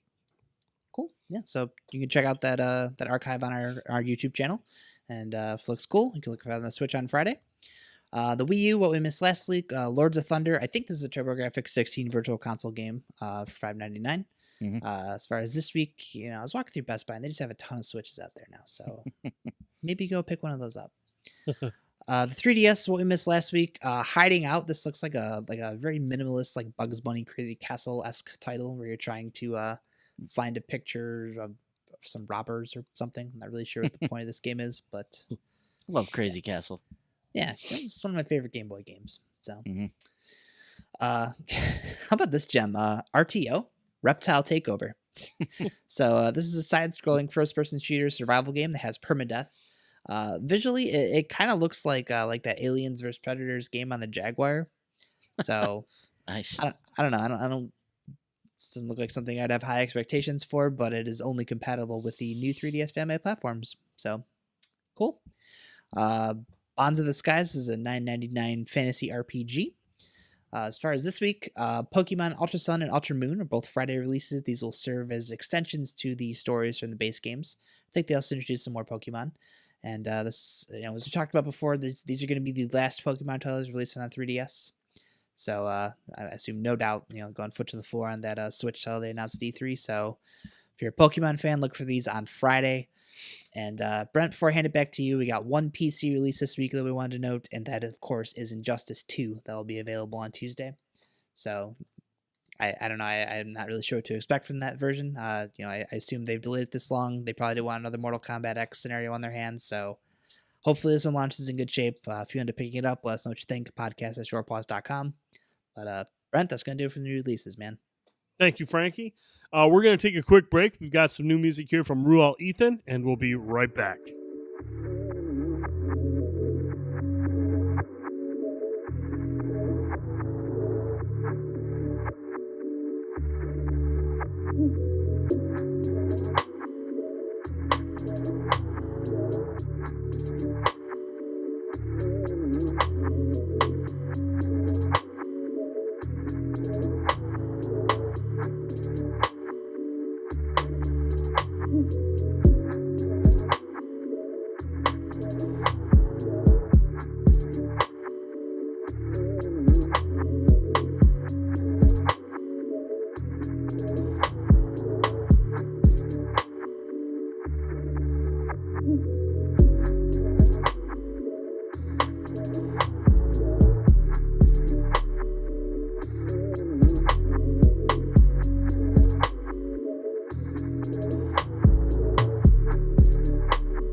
And welcome back. Thanks again to Rual Ethan for producing the music for the podcast. He does the opening, the closing, the music you heard right there. Follow him on Twitter @Rual Ethan.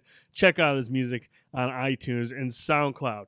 All right, guys, let's get into the news. And arguably the biggest news of the week, EA has purchased Respawn for over $400 million. EA said in a press release that the deal is worth $455 million, a number that includes cash, equity, and performance milestone payments. According to various documents sent by that source, EA outbid the South Korean publisher Nexon, which publishes the Titanfall mobile game and had also made an offer to buy Respawn. EA had 30 days to match that offer, which they chose to do.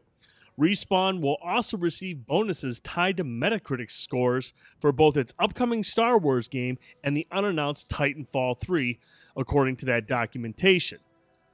Frankie, you're shaking your head. Are you concerned now that Respawn is now owned by EA and what that means for the future of games from Respawn? So, remember when Titanfall 2 came out and EA was handling the Titanfall Twitter account, and I don't remember exactly what happened, but it was to a point where Respawn themselves were distancing themselves from that. Like, we don't control that account. That's not Respawn. And you think of like all these interviews that Zampella has done over the year, and where he kind of was like, kind of thrown EA under the bus with how they chose to handle Titanfall, and just the way that he talked about it, it seemed like a very volatile relationship. Why the hell would you sell your company to them? That's just what I don't understand. Like, if that relationship seems like it's that toxic, why would you merge together? And I understand, like, EA has, helped publish their games. I don't know what the hell, I don't know why they do what they do with Titanfall 2, sandwiching it between Battlefield and Call of Duty. That was just dumb. But I mean, like, obviously, EA has partnered with them with Star Wars, because EA, I'm pretty sure they're the ones who control who's making Star Wars games. So obviously they have a pretty decent working relationship. It's just like, publicly, some of the stuff that they've gone through, like, makes you wonder why Vince would have been, let's sell to EA. Yeah, $450 million does a lot of talking. Yeah, that's true. But Vince had this to say too. It's funny you mention that, because I mean, yes, Vince has done things in the past, like you said, to kind of distance himself from EA in certain instances. But boy, he changed his tune real quick. Vince Zampella said this: the move brings the resources and support his company needs for its long-term success. In a statement on Respawn's fight, Zampella said there will be no layoffs or major organizational shifts at Respawn, and games currently in development are continuing as planned. Boyce, what's your take on this, man? I mean, for me, man, this is just business, It's as much as, we talked about in the recent past here, as we try to romanticize the idea of video games and this art form and all this kind of stuff, and that's obviously a very big part of the industry. But at the end of the day, man, like Respawn and EA, like, these guys are trying to make money. These guys are making a business. So, Vince is not gonna pour out his heart and soul into a game if he's not getting any money at the end of the day. So this is part of business. Like you said, they put the $455 million down on the table. So just think about that. In approximately, the new systems have been out for 3 or 4 years. You got to imagine Respawn started a little bit before that. So over the course of maybe 5 or 6 years, Vince has created a $455 million business out of his studio. So from ashes. From the ashes of the Call of Duty debacle into 6 years later selling your company to EA for $455 million. That's a huge accomplishment for Vince, and really nothing changes for Respawn. If anything, it gets better for them from here. Like Vince talked about, they have access to more resources now. So basically from day one, they've been working with EA. So Titanfall has always been with EA. They have a Star Wars game they're now making with EA. Their VR game is with EA. So anything and everything that they were working on was already being published by EA. So as a gamer, like for us personally, this shouldn't affect anything. Now, if this relationship becomes toxic, like Frankie was mentioning, or if there's a falling out between them, then this could change tunes down the line. But, does EA get like their hands more involved in Titanfall and what Respawn's working on now? I don't know. That's probably going to be part of being owned by them. So that's something we'll have to watch out for. But I think in the immediate short term here, I don't know that this has any effect on us as gamers, and it's pretty much business as usual for Respawn. They're just $455 million richer, and they have access to more resources from EA.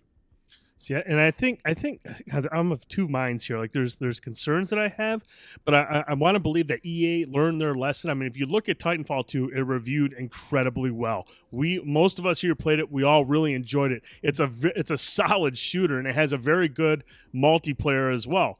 The problem that EA had with that when it was their up is that they put this game out in between two of the biggest shooters of the year, and it got lost in the shuffle. It's really that simple. That's why Titanfall 2 failed. It has nothing to do with because it went multi-platform. Titanfall 1 was a big success on Xbox One. It did very good because of the window it released. Had Titanfall 2 released in the spring, it would have done much, much, much, much better. Because a lot of people love Titanfall. There's a big audience there. They just released it at a really bad time. Now, my other concern is, yes, EA will get involved. If you look what happened with Star Wars, when that story came out, EA got involved. EA got in their hands there, started making suggestions, started telling the developer, here's what we would like to see, where's the lightsabers and all this stuff. They get involved when a developer is trying to create something special. EA has certain things they want in their games. So I am concerned about EA getting their hands involved and screwing up Titanfall. We talk about the loot chests that are in Battlefront 2. That's from EA. EA wants those microtransactions in there. They're gonna try to get them into Titanfall 3. So I do appreciate that EA obviously recognizes that Titanfall is a critically acclaimed series. I think they understand that they put this thing in a good release window. It will sell, but are they going to cock this up like they did Star Wars? That's my biggest concern with EA. I appreciate that they understand Titanfall is a good series. There's a lot of potential there. I'm just worried that they're going to screw it up, not Respawn. Yeah, and I'm not trying to be an EA apologist or anything. I'm just trying to, I just think at the end of the day, I believe Vince when he says that they want access to more resources. Like, they want to take their game making to the next level. So it makes sense for them to not be independent anymore and to get involved with somebody like EA who has those resources, who they already have a relationship with. Now, has EA done some concerning things in the past? Absolutely. Like we talked about with the Star Wars thing, though, there's a lot of people culpable for that. I don't put that all on EA. There's everybody was at fault in some respect in that whole story. So I mean, EA's been in the game making business for a really long time. They have people there that understand what good games are, and they've seen what Respawn has done with Titanfall. I think they know where they want to go with that franchise. I imagine they've had conversations like this in the past. I mean, EA is still the one publishing their games, like so they still would have gone into Respawn and been like, hey, we'd like to see this in the game. We're fronting the money for it. Like this is stuff that we want in there. So I don't know that this relationship changes too much now that they're an official part of the of the group there. But I mean, there are some legitimate concerns that could crop up in the future here. But yeah, so I think you're right, man. It could go a couple different ways. Hopefully, it just goes the good way. Now, Bender, I know you were a big fan of Titanfall 2. Are you any concerns with Titanfall 3, or are you just like, just give me the damn game? Are you concerned that microtransactions will become a big part of Titanfall 2? Any concerns at all with this purchase? I mean, it's a little concerning. I mean, I'm glad to hear that there is going to be a Titanfall 3. First of all, I mean, I was starting to wonder if that franchise was going to continue after what they did to Titanfall 2, which was, a shame that they chose that window, and that could have gotten so much better for that game. So it is a little bit concerning, but I mean, hopefully they do what's best. I mean, I don't think they would have paid that much money for a studio just to close it down or do something that's not going to work. So hopefully it'll all work out. Yeah, I think that $455 million is a sign of an investment into something that they think is a winner. And obviously, we've all, like I said, most of us have played Titanfall 2. We know it's it's an awesome game. And I think if Titanfall 3, when Titanfall 3 comes out, I think they just need to make sure it's put in a position where it will succeed and not compete against two of the biggest shooters on the market. So we'll see what becomes of this purchase. Obviously, it's like Bender said, though, it's awesome that we have a Titanfall 3 basically announced, even though it's unannounced. We do know it's in development. So Bring it. We're ready for it. Now we're gonna go from Respawn. We're gonna go over to Nintendo. We got a lot of Nintendo news this week, and first up, Nintendo Direct this week offered a bunch of new info on Xenoblade Chronicles 2. Boyce, I know you and Bender watched the video. Was there what was this Direct? What did this Direct entail? This this Direct was very nitty gritty with this game.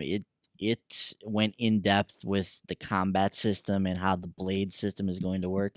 And this game looks incredibly complicated. Like, I was watching this, I was like, wow, this is a daunting game to get into just watching this thing. Mhm. So if you were not interested in Xenoblade, or you were worried about what this game would entail, I would imagine that this Direct probably scared you away. But just watching this for like 10 or 15 minutes and watching everything that goes into the combat and goes into upgrading your characters and keeping track of all these different blades that you're acquiring and all this kind of stuff, even I was getting a little overwhelmed. I was like, whew, man, I don't know if I'm ready to jump into something like this right now. But so it's an incredibly dense game, it looks like. I do like that they introduced the characters to us kind of one by one. That I thought that was a highlight. The trailer that they showed, I thought, was really good.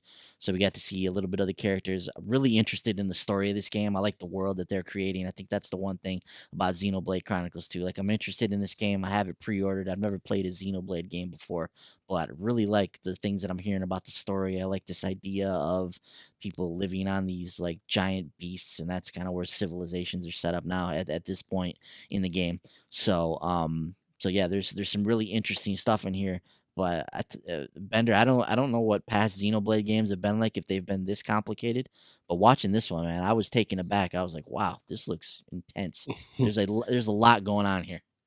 Yeah, it actually looked like typical for Xenoblade games. Those the last two games have just been, they've always had a really deep combat system. There's a lot of things at play here. This one looks like it might be like it's a little bit deeper than the previous ones, maybe. There's a lot going on with the different blades that you can choose from, and I think there's like offensive and defensive ones and healing ones and like different ones you can switch out. So there's there's rare ones and like hard to find ones, and you got to build a relationship with them, I think, in there at some point too. Yeah. So there's definitely a lot going on, but it's typical fare for the Xenoblade franchise. But yeah, it looks really deep. It's but I agree. I mean, if you've never played these games, it could seem really daunting. But it's something you just have to jump in and dive in head first, and just after you spend a few hours with the game, it's you kind of start to get the mechanics down. That's the way it was with me with the previous games as well. And there's usually things that, like, you don't have to know everything, and there might even be some mechanics that you don't necessarily have to employ. I mean, there could be things that you just mash the buttons and keep attacking, and most of the time you'll come out okay. But if you want to dive into it, then there's going to be some definite depth to the combat, for those who want to really jump into it. Yeah, Brent just looked incredibly deep, man. I mean, you've got because you've got your character, but then you've got your party members, but then you've got additional party members and the different blades that you can wield, and the different party members can wield different blades, right? If I'm remembering that right, Bender. And they have access to different blades, and they all have different abilities, and they're actually people, in addition to weapons. So it's watching them go through the menus and explain that stuff, I was like, whoo, man. Yeah, it's I've played a little bit of Xenoblades in the past. I played the one on the 3DS, and I played some of the one that was on the Wii U, and it can be a very overwhelming game if you're new to the franchise. But the more I played it, the more I kind of grasped the concept, the more I appreciated the depth that was there. I never fully jumped into it, and this is the type of game where it's appealing to me. Like, I'm really interested in it, but it's also one of those games where I don't want to jump into it while I'm playing other stuff, because I don't want to get sidetracked. Because as we know, when you play a game that has complex controls, if you spend even a week away from that game, you lose so much, and you jump back into it, and you're like, crap, how do I do this stuff? And then you're just trying to play catch up. It's one of those games where you just want to sit down and be like, okay, look, I'm going to play this game for the next 6 years of my life. And I want to make sure that I learn everything that there is to this game, because the minute you step away from a game like that and start playing other games, you forget stuff. And that's the most difficult thing about committing to a game like Xenoblades. True. Coming off a game like Mario, which is going to sap tens and tens of hours to get all the moons and get everything out of that game. It's definitely daunting to hop into another game that's going to take 100 hours to get there. Absolutely. And then we heard some more stuff about the expansion pass. Boys, any standouts there, Bender, with the expansion pass? Yeah, there's some going to be some new story content and stuff down the road, so that's pretty cool. And I guess there's going to be some additional weapons and armor and all that stuff like that. So, sounds like it's going to be a pretty good value for the price for the season pass. It's a pretty expensive one, isn't it? Is it $40 for this, or I think it's 30. 30? The rundown for it is, when the game releases, they'll have support items for the journey. In January, they will have new quests for the main game. A new rare blade will be introduced in spring of 2018. In the summer, there'll be a new challenge battle mode. And then in fall of next year, a brand new story and adventure will be added to the game. So lots of stuff planned for the expansion pass. And now, now I see there's a Japanese voice pack revealed. Do you guys ever download like the Japanese voice packs and play with that and go with subtitles, or do you just prefer like the localized voiceovers? I just as soon use the American voiceovers. For a game like that, when you're already having to think about all the mechanics and everything going into it, to have to like read everything as well, right? It's like that's a little too much for me. Personally, I always play games with the subtitles on, so I always read everything anyways. So I like to have the option of the Japanese voice pack. I haven't done that too much in games, but I do like when I experience things that were created, in like anime and that kind of stuff. I like to watch with subtitles. I like to hear the original voices for characters. So like I always watch Dragon Ball in Japanese with the English subtitles on. But I haven't done that as much with video games. Usually with video games, I'll just play like the default English on there. But I do like that they have that option on here, though, to have the original Japanese voices. I think that's cool. Yeah, like Bender said, for a game like Xenoblade, it's like an open world RPG where there's so much to do. That seems like that'd be a lot of reading. But like for a more linear experience like Metro, I like turning on the Russian voiceover. I just thought that was a much more authentic experience, because obviously it's a more linear story. You don't have to, you're following a story and the subtitles were easier to read. Whereas like something like Xenoblade, it's so massive. And like you said, you're in the middle of combat. You're trying to plan out your attacks with the complex fighting system. You really don't want to sit there and read a bunch of dialogue. But I think in some cases though, I like using the voice packs, like the foreign voice packs. I think that makes it a little bit more immersive experience. So that's what we got from the Nintendo Direct. This comes out on what, December 5th or 1st? December 1st. Okay. Did anyone get the collector's edition? Yeah, I've got mine pre-ordered. Yes, we all got it. I'm pumped about that. I seen it. Now, is that going to be a Steelbook Switch box? I think so. That's what I'm curious to see. If it's like a nice Switch box, not like the ones you get with like the PS4 or Xbox One, like a nice Switch Steelbook box, that's gonna be pretty sweet, dude. I'm pretty excited for that. And so that was our Nintendo Direct, and then we have some more Nintendo news we want to talk about. First up, could more Zelda remakes be on the way?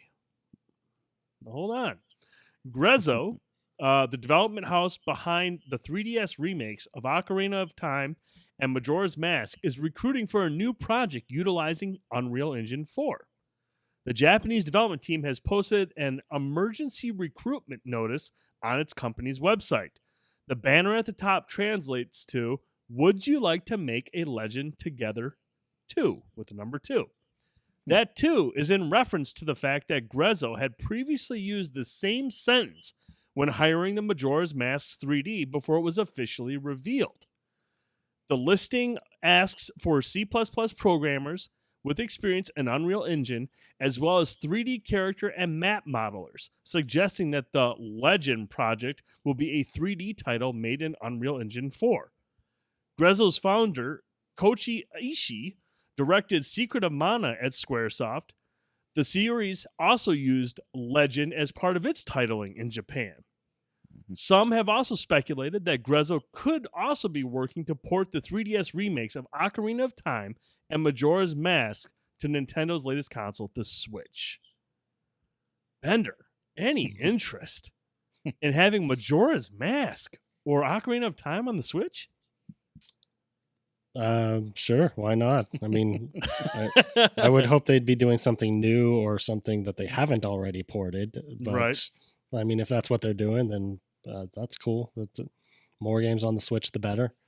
But yeah, I don't know. I would hope they would be doing something new, or I don't know what other games they could remake. Skyward Sword, maybe. Possibly. That's the one. Boys, what's your take on this? Doing. Yeah.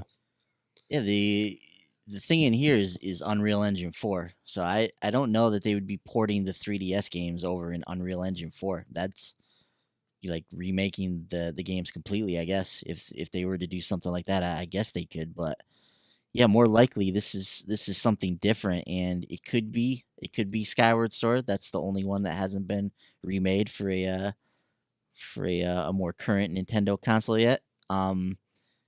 Something to do with Secret of Mana would be awesome, but they're already kind of doing a remake for that, so I don't know that would be involved. So yeah, if I had to like place a bet right now, I would probably say Skyward Sword, some type of HD remaster for that.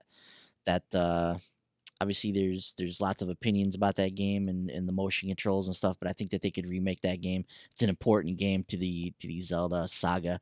It basically talks about the origins of a lot of stuff in that game, so or in that world. So I know a lot of people would be really excited to get that on Switch.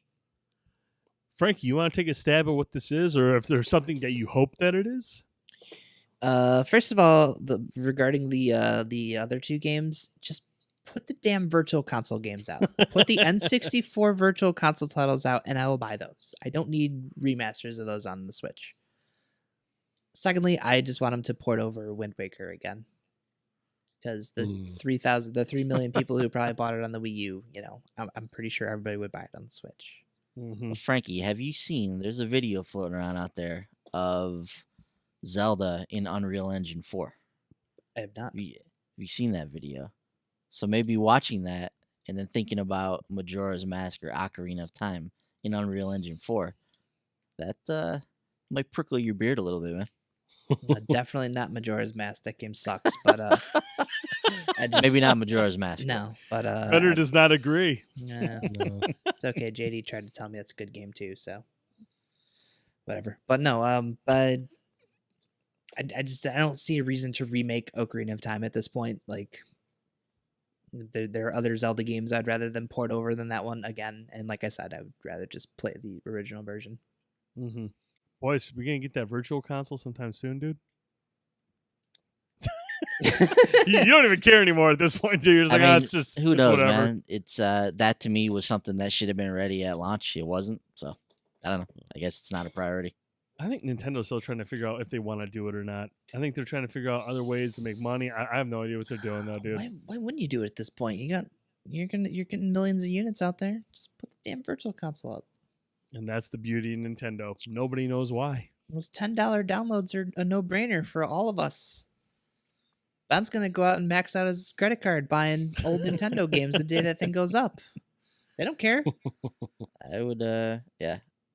I can see it now. Like you put out the virtual console, you release a new Joy-Con that's got a D-pad on it, like a real one, and then people start going ape for that. And they go and buy all these old games, and they buy the Joy-Con, and everybody's happy. Someday. A couple weeks ago, we talked about Breath of the Wild, the Champions Ballad DLC. We weren't sure when we would be getting this. Reggie kind of hinted at that, it's coming soon. But the Nintendo Switch eShop now carries a message saying that the DLC is planned for release in December of 2017. Obviously, no date, but now the eShop has been updated to suggest that this will be releasing in December 2017. So we'll keep an eye on that. We'll wait for like an official announcement, but it sounds like we've got a window. We're just waiting on an actual date. I was gonna say December 31st. December 31st. That's always a nice place card for that for most games. December 31st at the end of the year. Continuing with Switch news, Capcom has new Switch games in the works, including Ace Attorney. Does anybody have any? Okay, I guess we got guys with experience with Ace Attorney. I had no idea what the hell this game was, but Capcom is already developing new games to release on the Switch in fiscal year 2018. Capcom COO, I'm going to call him Harry Toshiro, has confirmed, and one of those is Ace Attorney game. The only other Capcom game confirmed for release on the Switch up until today's news has been its port of Resident Evil Revelations 1 and 2, which is due out later this month. Its other 2017 releases, such as Resident Evil 7, Okami HD, Marvel vs. Capcom Infinite, Mega Man Legacy Collection 2, the Disney Afternoon Collection, have remained a no-show on Nintendo's console, leaving many Switch owners to wonder when, and if indeed, Capcom would move to offer more support. News that the company already has more games in development for Switch, though, is obviously very positive, even if the only confirmed title is Ace Attorney right now. Frankie and Ben, why are you guys excited for Ace Attorney? What is this game all about? I have no idea what this is. I actually don't know what these games are at all. I just know that he's a great character to play in Marvel vs. Capcom. You walked right into that. I sure did. Boys, any experience with Ace Attorney? Bender probably does. I have Ace Attorney on my DS. I thought Ace Attorney was a lot of fun. Basically, it's like I don't know how you describe this. It's kind of like a visual novel, but it has court cases that you tackle as well. So you go through and you have a storyline that you're going through, and you basically something happens, and you basically end up investigating a case, or somebody gets murdered, or you point, and there's all that kind of stuff. Yeah, and object. So, for instance, there'll be a murder, so you start kind of gathering information, talking to suspects, kind of piecing together the details around the murder, and then you end up going to a court scene, and then you're talking to witnesses, and you're trying to get them to. You have to say the right things to get them to like incriminate themselves and that kind of stuff. It's a really, really cool game. It's awesome. I really hope they bring. I'd be all for them like bringing. I think they remastered these or did something recently. They released them on iOS or something like that. If they put all these in a collection, like put them on the Switch, that would be awesome. But I think Phoenix Wright games are really fun. Bender, you have any experience with Ace Attorney? Yeah, they did release a collection for the 3DS. It was like the first 3 games or something like that, and I downloaded it. I've only played a couple hours of the first one, but it seems really cool. It's just like Ben described. It's there's a court case with like a murder or something, and you have to talk to witnesses and visit different locations and collect evidence, and then you go to the court case and talk to the suspects and try to press them for information or try to catch them in a lie. Like they'll say something, and then you'll have to look through the evidence that you have and the descriptions and be like, oh well, you said this, but here's what happened at this time, and stuff like that. Then they start to sweat and they start to like tug at their collar, and the animation is really funny, and they're stuff like that. So it's a cool series of games. So if they did a collection for the Switch, I think that'd be really cool, and I would probably pick it up. Based on everything that you just said right there, describing that game and your enthusiasm, leads me to believe that you will love LA Noire. Really? Seriously, you're talking about going to scenes, you're pressing people, interviews about evidence. That's LA Noire, dude. Only a much more mature version of it, but yeah, if you like that, I think you would really like LA Noire. Sorry, I just noticed that when you were describing everything, like this is LA Noire. But Frankie, how badass is he in Marvel vs. Capcom? Oh, actually, I'm pretty sure he's just like in cutscenes. I don't know if he's actually a character. Oh, he is a character, and He's in the right 3, right? Yeah, he's in Ultimate Marvel vs. Capcom 3, and in the right hands, can be devastating. Really? Is he a complex character? Yes. As complex as Little Mac?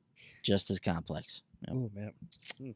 I've actually always wanted to play these games though, so that's why I'm excited that they're coming. They might come to the Switch.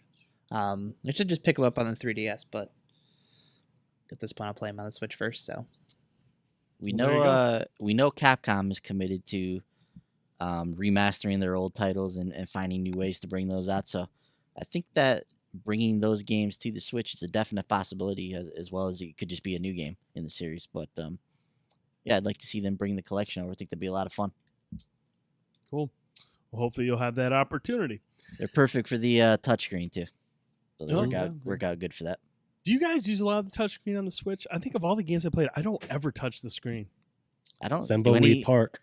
Yeah, I was gonna say I Severed don't have any Park. games that use it. Severed. Yeah, there's not a whole lot of games that use the touchscreen, but Severed and Thimbleweed Park are two games that are like perfect for that. Mm-hmm. Okay. Yeah, I just realized like I don't think I've ever used the touchscreen on the Switch for anything. Cool. Moving along, Battle Chef Brigade hits Switch and PC on November 20th, like Iron Chef if it were animated by Studio Ghibli. This is a match 3 game where you flavor profiles to cook the perfect dish, but there's also a side-scrolling action part where you collect your ingredients. So, anybody interested in Battle Chef Brigade? This game is so good. I heard Studio Ghibli, so yeah, that interest it immediately makes me interested. What else have they made? Yeah, that's Miyazaki's Kuni. studio. So Yeah. Nino Kuni, and okay. he did the Spirited Away and Howl's Moving Castle and Princess Mononoke. Yeah, Totoro. He's done like all these really really cool films. Look at that blank ass expression on his face. It's awesome. He's just talking. Brett's like, Brent's like, which Call of Duty was he involved Yeah, in? can you call it airstrikes in this game? No? Great. Moving along, Super Mario Odyssey crossover has come to Super Mario Run. Super Mario Run players can now enjoy Super Mario Odyssey themed content as part of a new crossover promotion by Nintendo. A Super Mario plus Super Mario Odyssey crossover is here. This is per Nintendo. Log in before 11 p.m. Pacific time on November 14th to get the Mario wedding statue as an in-game gift. In addition to the aforementioned that statue, a Pauline statue will be available from November 14th to the 19th. A wedding Bowser statue will be available from November 19th to the 23rd, and a wedding Peach statue will be available from November 23rd to the 27th in-game. This crossover follows September's Super Mario Run update, which added a new world, new mode, and new playable character to Nintendo's mobile platformer. This is hilarious. I love this part. While Super Mario Run has surpassed 200 million downloads worldwide, the title has, quote, not yet reached an acceptable profit point for Nintendo. 200 million downloads. I mean, I'm assuming 10% maybe bought the whole game. Would you say? Maybe. Way lower than that, probably. I think way lower than that. Yeah, we're Gosh. talking maybe 3%, something like that. I think. Oh, okay. I was gonna say, Which is still a lot, but not what they were hoping for. Man, got to put some more behind that paywall to make it enticing. So yeah, that's the Nintendo news from this week. We're gonna move along to Destiny 2 because damn it, we have to talk Destiny 2. And coming on December 5th, along with the launch of the Curse of Osiris in Season 2, Destiny 2 will be deploying an update that will deliver stunning gameplay with high dynamic range, lighting to these consoles. You'll also be able to see adaptive 4K resolution on the PlayStation 4 Pro and native 4K on the Xbox One X. Now, I already thought the Pro had Pro support. Did it not? Nah, it never had HDR support. It might have a resolution on there, but I don't. I know it doesn't have HDR yet. Because I mean, this says you'll see adaptive 4K resolution on Yeah. the Pro. I always thought that was already there. Maybe not. Wow, Maybe we're imagining things. I don't know. I guess. But I'll be really curious to see HDR in that game. I think HDR is going to make that game look incredible, especially with all the elemental abilities, the explosions, all that stuff. I can't wait for that. I'm having a hard time even imagining it. It already looks like the lighting already looks really good in that game. Like the explosions and the, like you said, the void effects and solar Yes. effects. Like all that stuff already looks really good. Like how much better is that going to look with HDR? We'll find out on December 5th. And I keep thinking about what we saw from the Osiris level on Yeah. Mercury. Man, that's gonna look fantastic. Yeah. I'm really excited to check that out. So December 5th. All go ahead. that Vex. I mean, that stuff's gonna look awesome. Yeah, it is. I'm really excited to see that. So it's good to see that Bungie has finally kind of come out and talked about the Xbox One X version, because that was the biggest question. Like, are they going to get the support? And it just baffled me that there were people out there that really didn't think that thought Bungie was just going to give the Xbox One X the shaft. I thought that was hilarious. So seeing both these consoles getting this support, the HDR stuff and stuff, I'm really looking forward to. Can't wait to check it out. December 5th. It'll be available when the Osiris DLC drops and Seasons 2 begins. One more thing, too, Brent, that we found out is we're going to get our first Clarion call from Destiny 2. That's going to happen on November 17th. So starting next week, the activity that they've lined up for is it runs from 10 a.m. Pacific on November 17th to 10 a.m. Pacific on November 20th. Any activity you do with a fellow clan member in your fire team, you will earn double XP for everything that you do. So, rack up the packages and the engrams and all that kind of stuff that weekend. Man, so that's XP everything. So I should probably start my Titan character and roll through it, and hopefully that would rank him up quicker. I'm assuming that's how it would work. Yeah, everything's double XP if you're in a fire team with your clan member. Okay, all right, I'm on board with that. Another thing that they mentioned with this was they're going to be changing the reset time. Yes. So yes. I think currently it's 4 a.m. for us, and that's going to be moving to noon. So yes. Damn it. Yeah, I would like to have seen that number go back a little bit, but yeah, right. Jumping into some financial reports. First off, Capcom has reported a profitable profitable quarter here. Capcom reported earnings for the quarter ended September 30th, and it was a good one for the Japanese giant. For the quarter, sales in Capcom's gaming division, called Digital Contents, jumped 23% compared to the same period last year to 20 billion yen, while operating income was 3.8 billion and a dramatic 284% increase year over year. Capcom specifically called out the Nintendo Switch game Monster Hunter XX as a title that performed strongly. Additionally, Ultra Street Fighter II, the final challenge for the Switch, was labeled a smash hit. Capcom has mentioned the release of Marvel Capcom Infinite for PlayStation 4, Xbox One, and PC, but didn't use any adjective to describe its performance, which may or not mean anything at all. But moving down the list here, Capcom also revealed that the figure as part of the latest financial results would show Resident Evil 7 is now tied with Monster Hunter 4 Ultimate, Monster Hunter 4, and Street Fighter 2 Turbo as the publisher's 7th best-selling game of all time. Resident Evil 5 remains atop that list with 7.2 million units sold.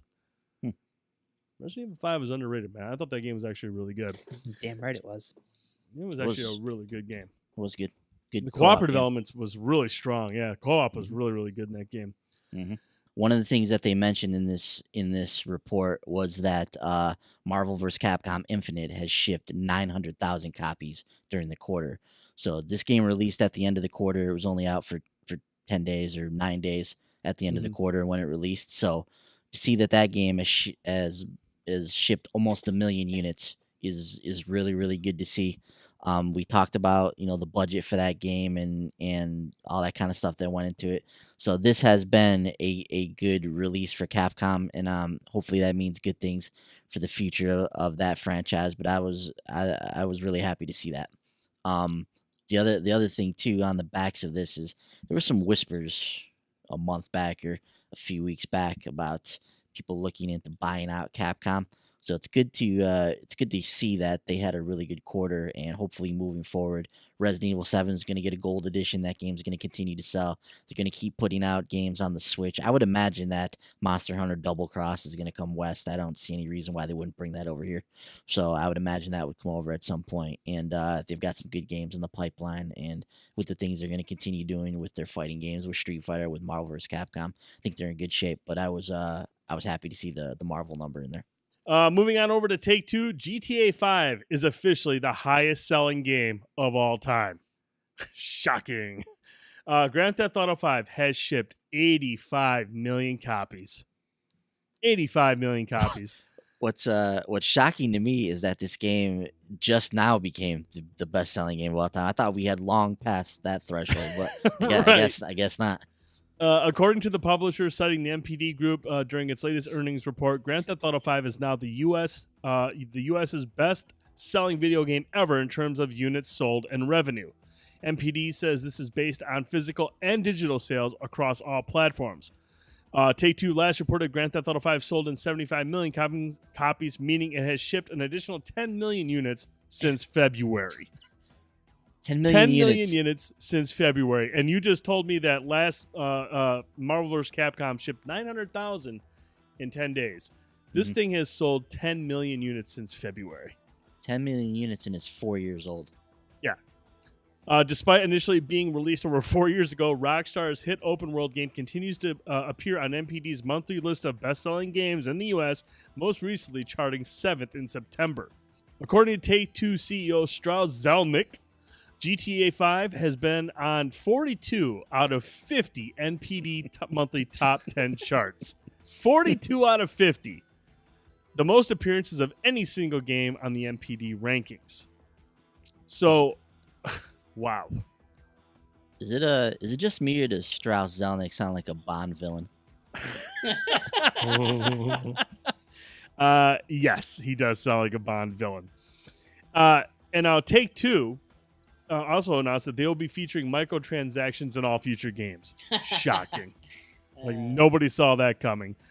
Strauss has said that his company, which publishes the likes of Grand Theft Auto 5 and NBA 2K, will aim to offer recurrent consumer spending opportunities, which is a really dumb way of saying microtransactions, in all of its games going forward.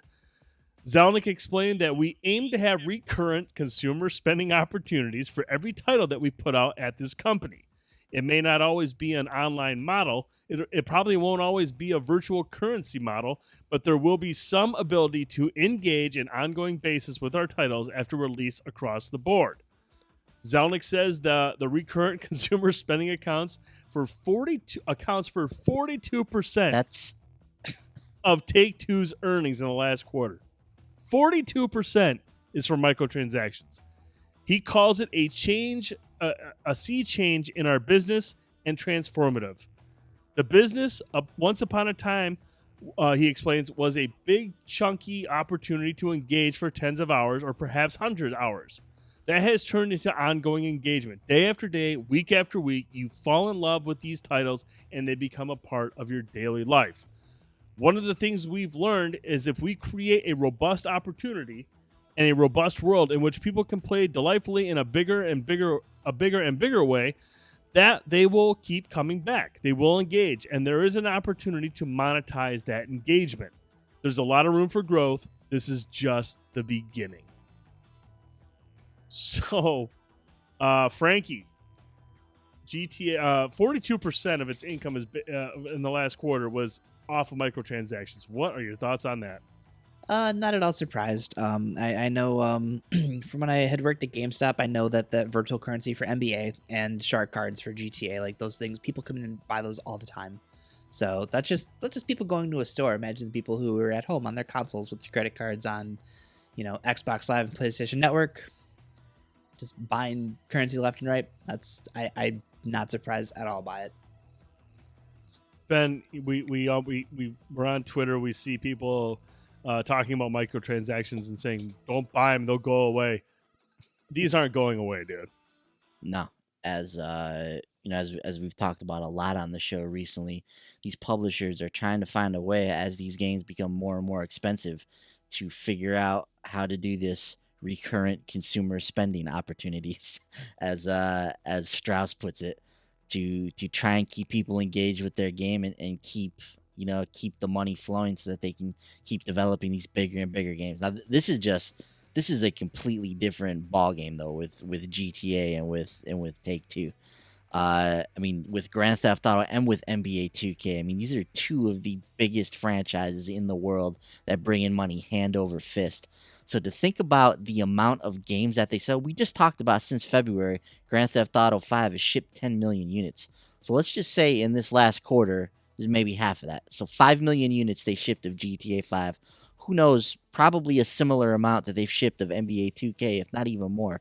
And to think that when all is said and done, 42% of their earnings still come from microtransactions after the millions and millions and millions and millions of copies of their games that they sell.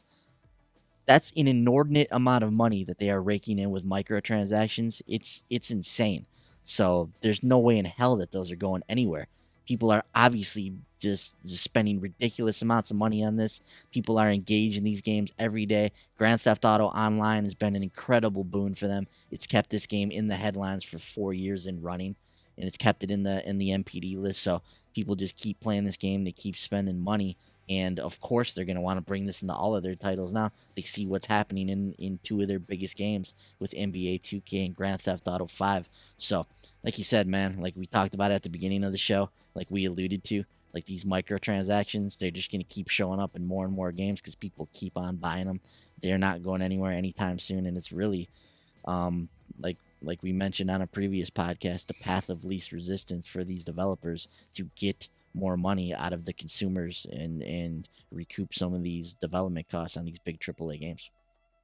You know, and this comes back to, it just reminds me of just, you see people on forums and on Twitter and social media calling these publishers, you know, they're greedy, they're terrible people. These developers are, they just want money. Yeah, they do. That's their job. That's their business, is to make money. But instead of blaming them, blame your fellow gamer.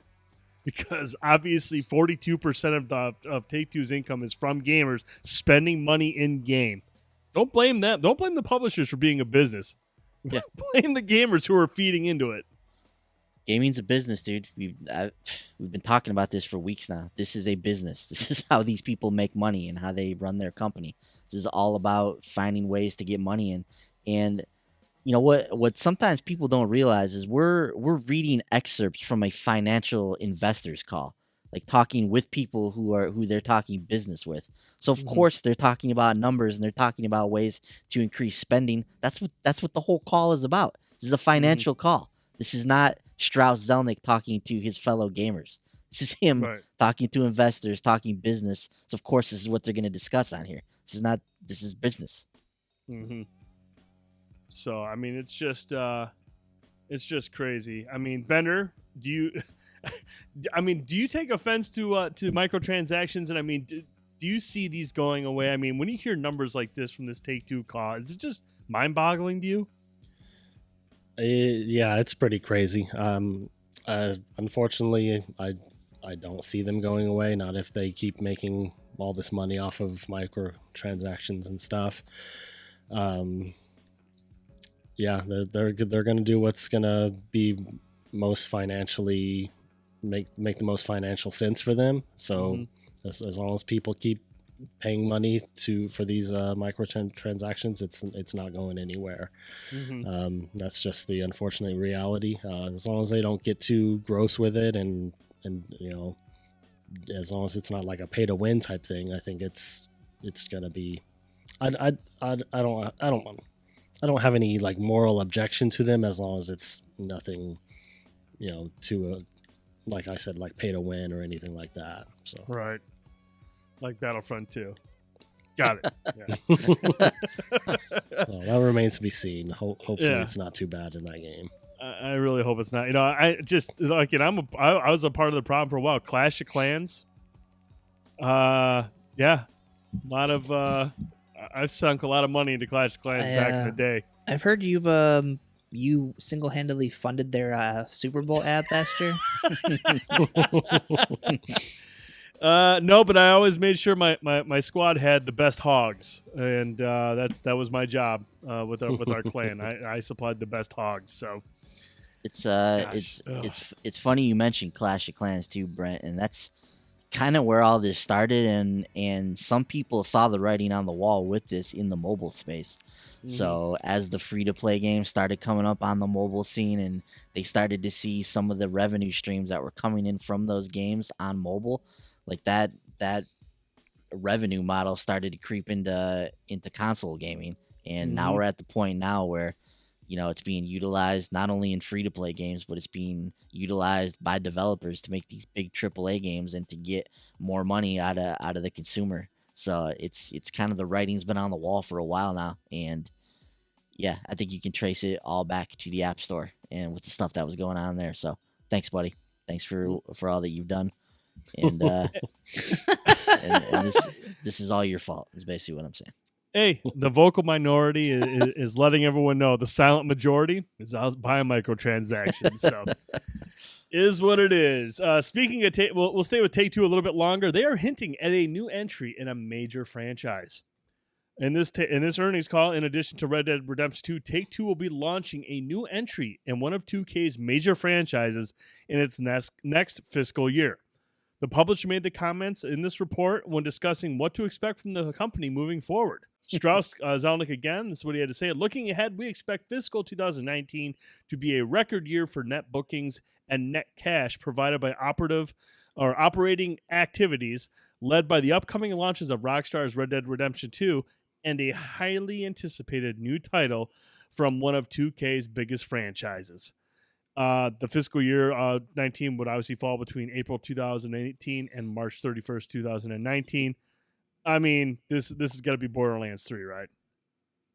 Absolutely. I mean, I think that's there. It's a no-brainer. This is Borderlands 3, and I hope it is because I love Borderlands. So, yeah, those are two big heavy hitters for Take-Two. Obviously, Red Dead RDR2 will be the big one, but Borderlands 3 will have a place and it'll do very, very well as long as it's not a disaster. Man, when you think about GTA 5 and NBA 2K being like evergreen titles that are just going to continuously make money for them, and you throw in a Borderlands 3 and a Red Dead Redemption 2, what's that earnings call going to look like at the end of that fiscal year? Man. Yeah, that could get that. They're setting up to have a really good year, so good on them. Well, let's move over to Ubisoft. Frankie, Assassin's Creed Origins sells twice as fast as Syndicate. According to a press release ahead of the company's quarterly call with investors, Assassin's Creed Origins has sold 100% better than Syndicate in the same 10-day period following launch. Ubisoft CEO Yves Guillemot said credited the longer development he credited this to longer development lead times on Assassin's Creed Origins and other Ubisoft games, allowing developers to fully express their creative visions. Guillemot added that longer leads means Ubisoft can maximize the potential of our games. But are you happy to see? I know you're not quite sold on Origins yet, but it does appear that the year off and the positive. I mean, yes, Syndicate had a tough act to follow after Unity. It didn't quite sell as well as it probably should have. I know you liked Syndicate a lot. Are you happy for the franchise that Origins is selling so well and kind of like getting back on track?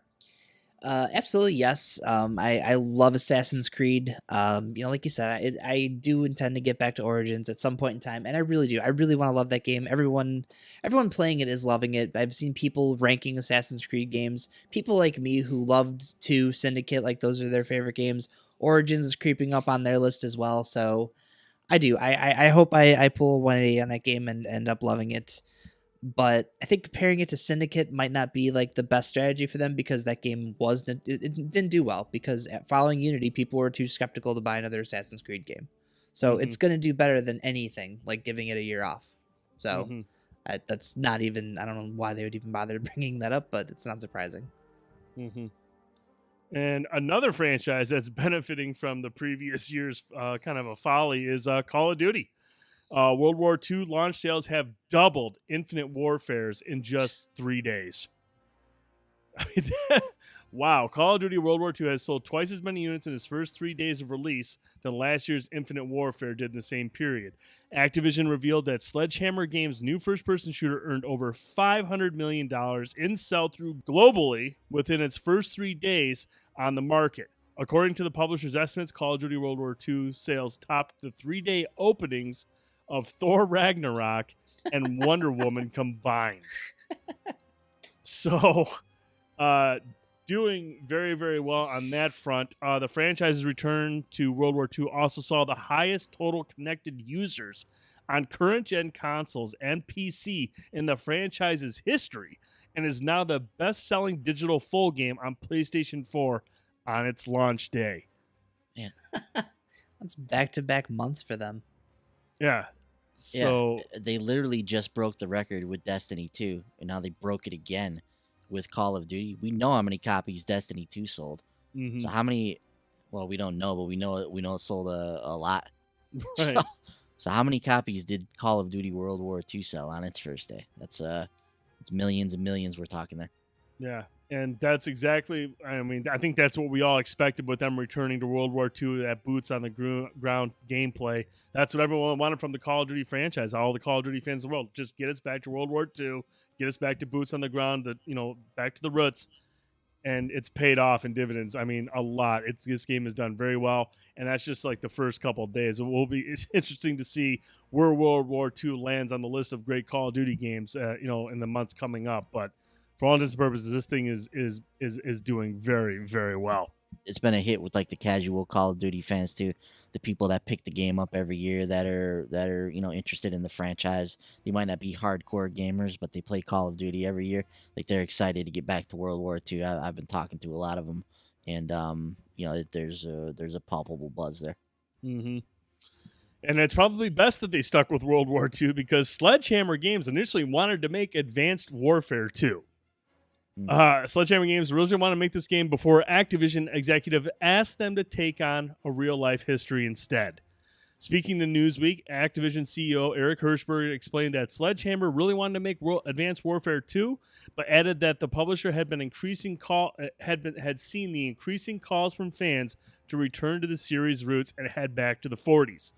This is what Eric had to say. We knew Sledgehammer would become historians, that they would tackle it with authenticity, give it tremendous care, and we also knew they would capture the unspeakable scale of World War II. And like I said, man, I'm really happy they went with this. I'm glad they didn't go with their gut instinct and make Advanced Warfare 2. Even though I do know a couple people who actually really enjoyed Advanced Warfare. They really, really liked that game. Really, Frankie, you liked Advanced Warfare. Well, I mean, it had Kevin Spacey in it, so. Which was cool until now. But no. Don't care. Kevin Spacey, still a great actor.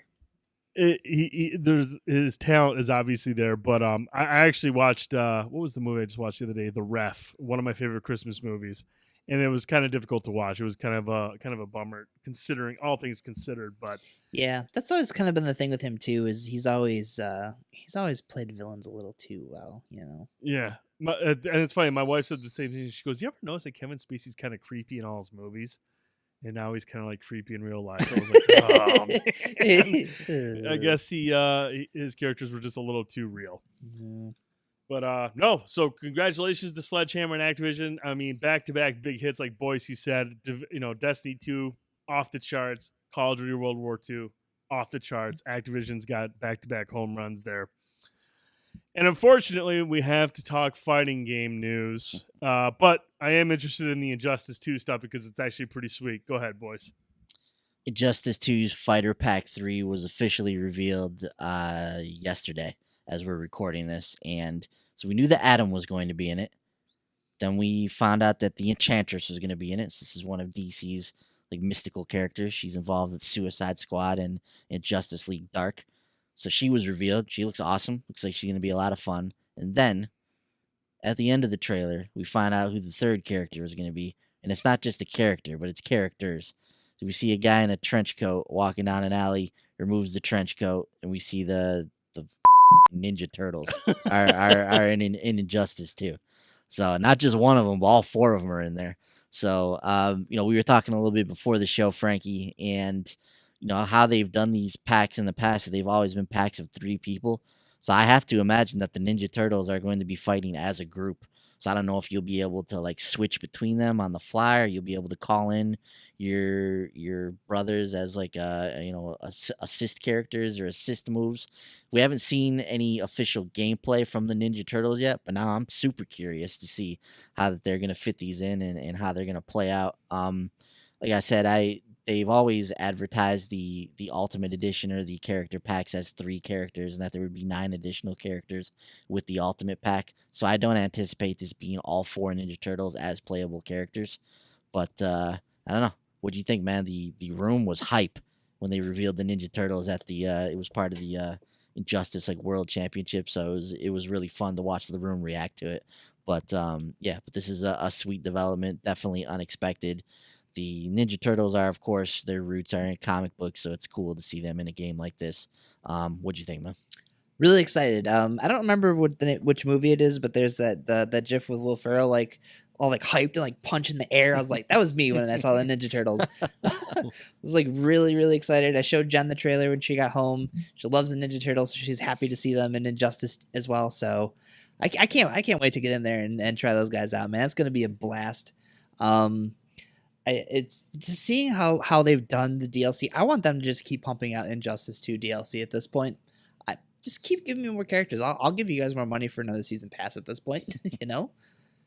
Yeah. Injustice has been a huge hit for them. It's been it's one of the best selling games of the year, and with the community that's developed around it and the amount of games that they've sold, I don't think it's out of the realm of possibility that Boone and company could go back to the drawing board and put together another season pass or another group of characters to bring to the game. Yeah. There's a huge following around it, so people would buy that stuff for sure. Brent, you ready to duke it out with the Turtles, man? Not quite. I want to see them in action first, but I do think that's pretty sweet that they added the Turtles, dude. Yeah. So yeah, a lot of fun. Can't wait to try them out, see them in action. We should do a stream. Absolutely. We should do a lot of fighting game streams. We really should. One of these days. And we're gonna end on a downer note, but Telltale Games is laying off 25% of its staff, which is a damn shame. The developers behind choice-based episodic series like The Walking Dead, Batman, Guardians of the Galaxy has announced that 25% has been laid off in a company-wide restructure. The reduction affects 90 staffers across all of Telltale's divisions, but are, according to a press release, not going to affect Telltale's already announced slate of games, which includes a new season of Walking Dead and The Wolf Among Us.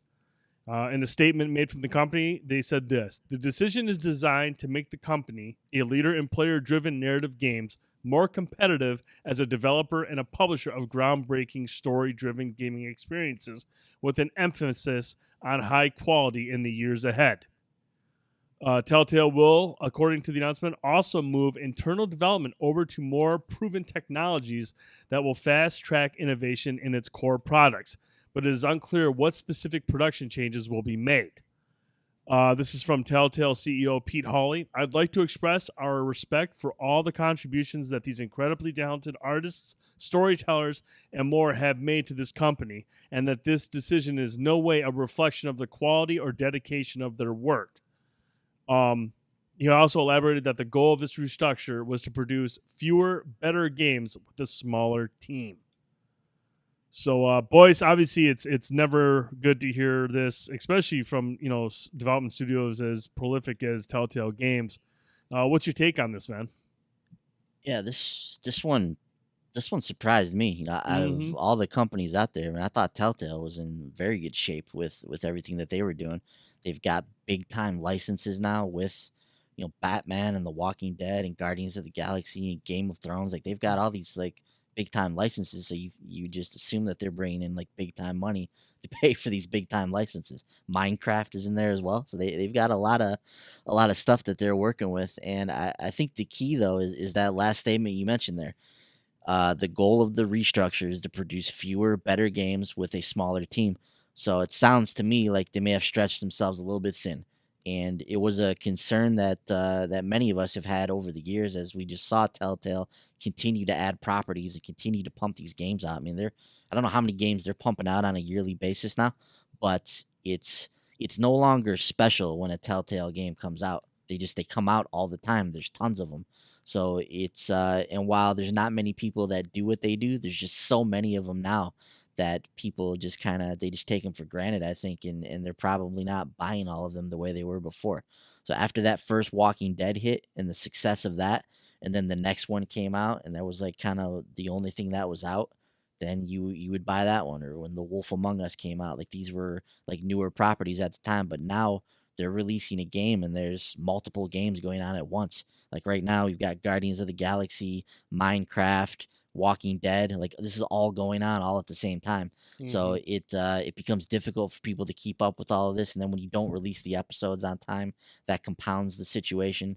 So there's a lot of different things that are detracting from the overall Telltale experience right now. I think they're just kind of trying to wrap their heads around their business model moving forward. But yeah, they definitely have to get the technical issues under control. They've been talking about this for a while. They said that they made some engine changes with Batman and some of their more recent games, but that still hasn't produced ideal results. So hopefully with this, they're able to shrink down their teams, get their focus, get focused a little bit better, and get some engine improvements that allow them to release a technically sound game in the future.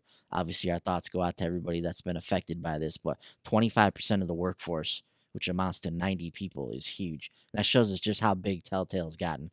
I mean, from the small studio that started with The Walking Dead, or when they really hit the big time with The Walking Dead, to a studio now that has 360 people working at it. That's pretty explosive growth. So yeah, hopefully this just this works out for the best for them. But yeah, thoughts once again to everybody affected. Frankie, did this kind of catch you off guard? Yes and no. We talked about, like Tales from the Borderlands was a failure for them. So I gotta wonder, like, past The Walking Dead, how many of their games have been like that type of success for them. I assume Minecraft's also doing well. It's a game a lot of kids are very interested in. But like you look at some of these other franchises, like Batman, Game of Thrones, I don't think was received very well. And I gotta wonder, like, if they're like, you gotta, like, the licensing for these games has to be through the roof first of all. So to license to make that game for them has to cost them a ton of money. So you have like a higher like amount of these things you got to sell to at least break even on them. So I think at this point they're just getting their hands in too many different properties, and I don't think they're performing as well. I'm looking at Guardians of the Galaxy. I still haven't picked it up, and because I thought I did, but I apparently didn't. So like at this point, I'm waiting for it to go on sale because it's going to, and that's the other problem with their stuff is like it's constantly going on sale. But it's not only that it's going on sale; it's going on sale before the season's even out. A lot of times before even the third episode is out, it's already half off. So if you're somebody like me who's learned by now not to buy a Telltale season pass on day one, like that's got to be hurting them too. So some of this stuff is self-inflicted, but at the same time, I look at something like Tales from the Borderlands. I think that's one of the best series that they have done. So the fact that thing was a financial failure for them makes it like that sucks. So some of their best stuff people still aren't buying, and that is a problem. Yeah, and I agree with you on a lot of what you just said, and I think it also comes back to what Boy says as well, is you have so many different Telltale games out at one time, and like we've all talked about it before, when we have these Telltale games, we would much rather just, we don't want to wait for the next episode because we forget stuff. Now if you start mixing in other Telltale games, you got 4 or 5 different stories you're trying to follow and remember. You've got other games coming out, and you spend all this money on production on all these different games, and they're all just kind of getting lost in the shuffle. You've got fans who love Telltale Games, but they don't want to pay for 4 of those games at one time. So you got to pick and choose. This one doesn't make the cut, this one doesn't make the cut. And when you have consumers out there saying, I'm not buying all 4 of these, you're not getting the returns that you were hoping to get, and that's just very difficult to recover from. And it's just it really sucks because I think Telltale games are really, really cool. I'm glad to hear that it's not affecting the games that are in production. But I mean, I do agree. I think Boys hit it right on the head. They're just spreading themselves out way too thin. They have too many releases coming out at the same time. They're staggered releases. They're not hitting dates. People are losing interest, and that goes a long way too. When people are depending on those episodes being out, and they're not there, they're gonna be like, I don't want to do this again. I don't want to invest in this. So I mean, there are multiple things working against Telltale, and unfortunately, this is the result of that.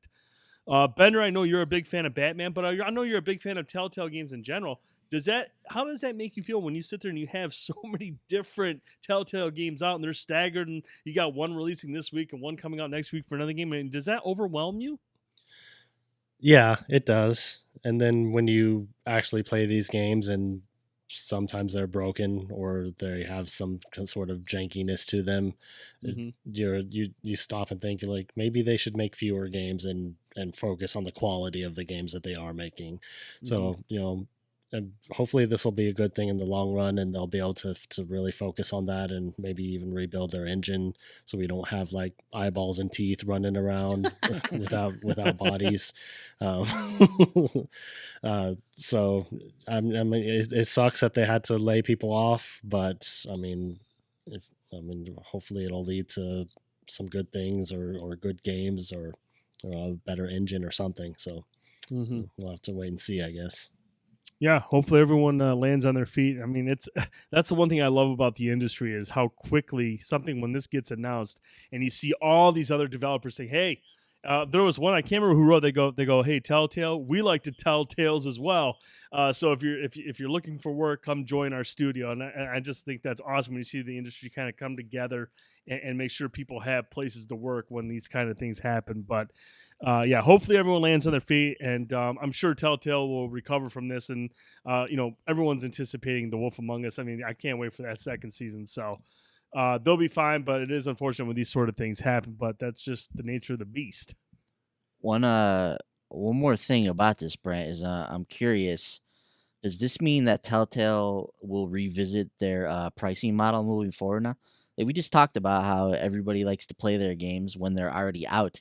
And we talked about the problems that Frankie mentioned with the season passes and how they're going on sale right in the middle of the seasons, and people are catching on to that stuff. So does part of this restructure and this reorganizing, do they revisit the way that they price their games and the way they release them? Like, do they revisit the episodic format in terms of how they release them? Like, do they just start Netflixing these games, so to speak, and just releasing all of the episodes at once? They can put them on a disc that way a lot easier. It might be more conducive to their business model moving forward. Is that part of the discussion? I gotta believe it is. I really have to believe it is, because that's if they're listening to gamers, if they're listening to their customers, that's what they want. They want these episodes out in tighter release schedules, if not all at once. I mean, if you look at the success of Netflix and how well all those shows do when they're just like, "Hey, look, here's all 9 episodes. Have at it." Binge watch them. I gotta believe that this is going to translate over to other episodic mediums, including video games. And I wouldn't be surprised at all if they look at that and say, "Hey, look, let's release them all at once." And I won't be surprised if we see a bit of a price hike on to get that to us.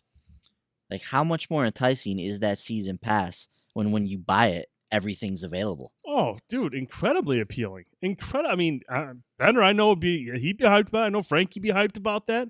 I mean, if you can pay the season pass and get everything at once, dude, that's a win for everybody. Yeah. So like, if you're releasing a new Batman game and that season pass comes out and it's sitting there for $25, and right now you only have access to that first episode and it's $5 by itself, like you can still sell all the episodes individually. Like you can still give people that a la carte experience if they want to test out the first episode and then buy the rest. But that season pass becomes way more appealing if, when you drop that $25 season pass, all 5 episodes are sitting right there ready for you. Like that's going to goad people into buying that a lot more than I think just with the 1 episode, and then hope to hell that it stays on schedule after that. And I think if that's the case to do it, I think that Telltale would be less inclined to drop the price, put that season pass on sale 3 weeks later. They won't, gamers won't be able to sit there and wait it out. I mean, they'd say, "Hey, look, that would be the most appealing thing." I mean, would you agree with that, Frankie? If you sit there and if you get everything at once, you wouldn't have to sit around and wait for that sale to pop up in 3 weeks. Yep. And on top of that, like Ben brought up another thing, like the season pass disc is the most worthless thing on the market. Okay. There's absolutely no reason to buy one of these discs. It has a single episode on it. So like, either stop producing that altogether, or like you said, have the entire season ready to go. Sell me that disc. I'll buy that disc day one. I don't care. $5 more. I don't care. I'll go out and buy a disc. But there's one thing that I've learned on Twitter very recently. So the way like each of these companies handles like physical games, like Xbox, there's a minimum threshold to ordering games. It's high. Limited Run won't touch Xbox because that threshold is too high for them. There are a lot of companies that won't put their games on Xbox because the order threshold for these physical games. So I'm looking at this, like, this Telltale stuff and thinking like this, they print season pass discs on Xbox. I see these things on clearance at Target for $7. You know what I mean? It's like at some point it just, I don't understand how it's worth it for them to print these damn discs. Who's buying them? Do you guys know anybody who's purchased a season pass disc? I don't even No. think you've bought one, Frank. I have never bought one. I couldn't. And even... you bought El Toro. Yeah, And I mean that says a lot. I've bought a ton of physical games. I have never purchased a single Telltale season pass disc ever. Because what's the point? Right. It's really silly. So hopefully that's what they're doing here, and hopefully they will look at that, because I don't think they'd have to worry about putting games on sale and not making that money back. You put that thing out there, that season pass out there for $25, even $30, and say, hey, look, you'll get everything day one. They won't have any problems going forward, as long as the game isn't busted and you don't see eyeballs and teeth running around. Am I right, Bender? Mm-hmm. Baby Boom. steps. Baby steps. So, but that's going to do it for this week's show. We had a lot to talk about, a lot of games coming out this week. Gentlemen, where can we find you gaming and tweeting? Mr. Boyce. As always, Brent, I will be not tweeting at Piccolo 930. Even more so now with the train wreck that Twitter has become. But and of course my PSN ID as well, Piccolo 930. So PSN Switch. Make sure you check out the Tuesday Night Indie Spotlight, 10 p.m. Eastern, on our YouTube channel, Short Pause Gaming. More than likely, we'll be playing Cat Quest this week, so check it out. Sweet. Franklin. You can find me on Xbox Live, PlayStation Network, Nintendo Switch, I guess on Twitter at Viper Strike. Are we doing a Battlefront stream this week? We should do a Battlefront stream this week. I'm sure we'll have Battlefront on at some point. I'm sure if you tune into the Short Pause Gaming YouTube channel, there's a high percentage chance you'll see a Battlefront stream this week. Yep. Bender. I'm on Twitter at Bender_guitar. You can find me on PlayStation Network and Nintendo Switch at me_Bender, and Xbox Live at meBender82. Awesome. You can find me on Twitter at TheDude1979, PlayStation Network and Nintendo Switch, TheDude79, and Xbox Live, TheRealDude79. Make sure you visit the website, www.shortpause.com. Follow us on Twitter at TheShortPause. You can listen to this podcast on iTunes, SoundCloud, Google Play, TuneIn, and Stitcher. If you really like this podcast, if you're like, gosh, I really can't. I love these guys so much. They're so fun to listen to. They love video games, and I love them. Go over to iTunes, give us a 5-star rating, write a real nice review saying all the stuff that you want to say, like the stuff I just said. If you're not quite ready to give us a 5-star rating, that's fine. That's cool. We don't want any fake ones. Come over to the website, go right into the comments section of this podcast post, and let us know your thoughts, your criticisms, your feedback. We need to hear from you. We want to hear from you. If you want to write some really nasty that's fine. Send us an email, podcast@shortpause.com. We need to hear from you. It's the only way the show will get better. You can watch this podcast on YouTube, Twitch, and our Facebook page. All of those, Short Pause Gaming. For Mr. Holt, Mr. Boyce, and Mr. Ayler, I'm Brent Fausing. Thanks again for listening and watching the Short Pause Gaming podcast. We'll talk to you next week. Good night, everybody. Good night. Bye-bye. You guys.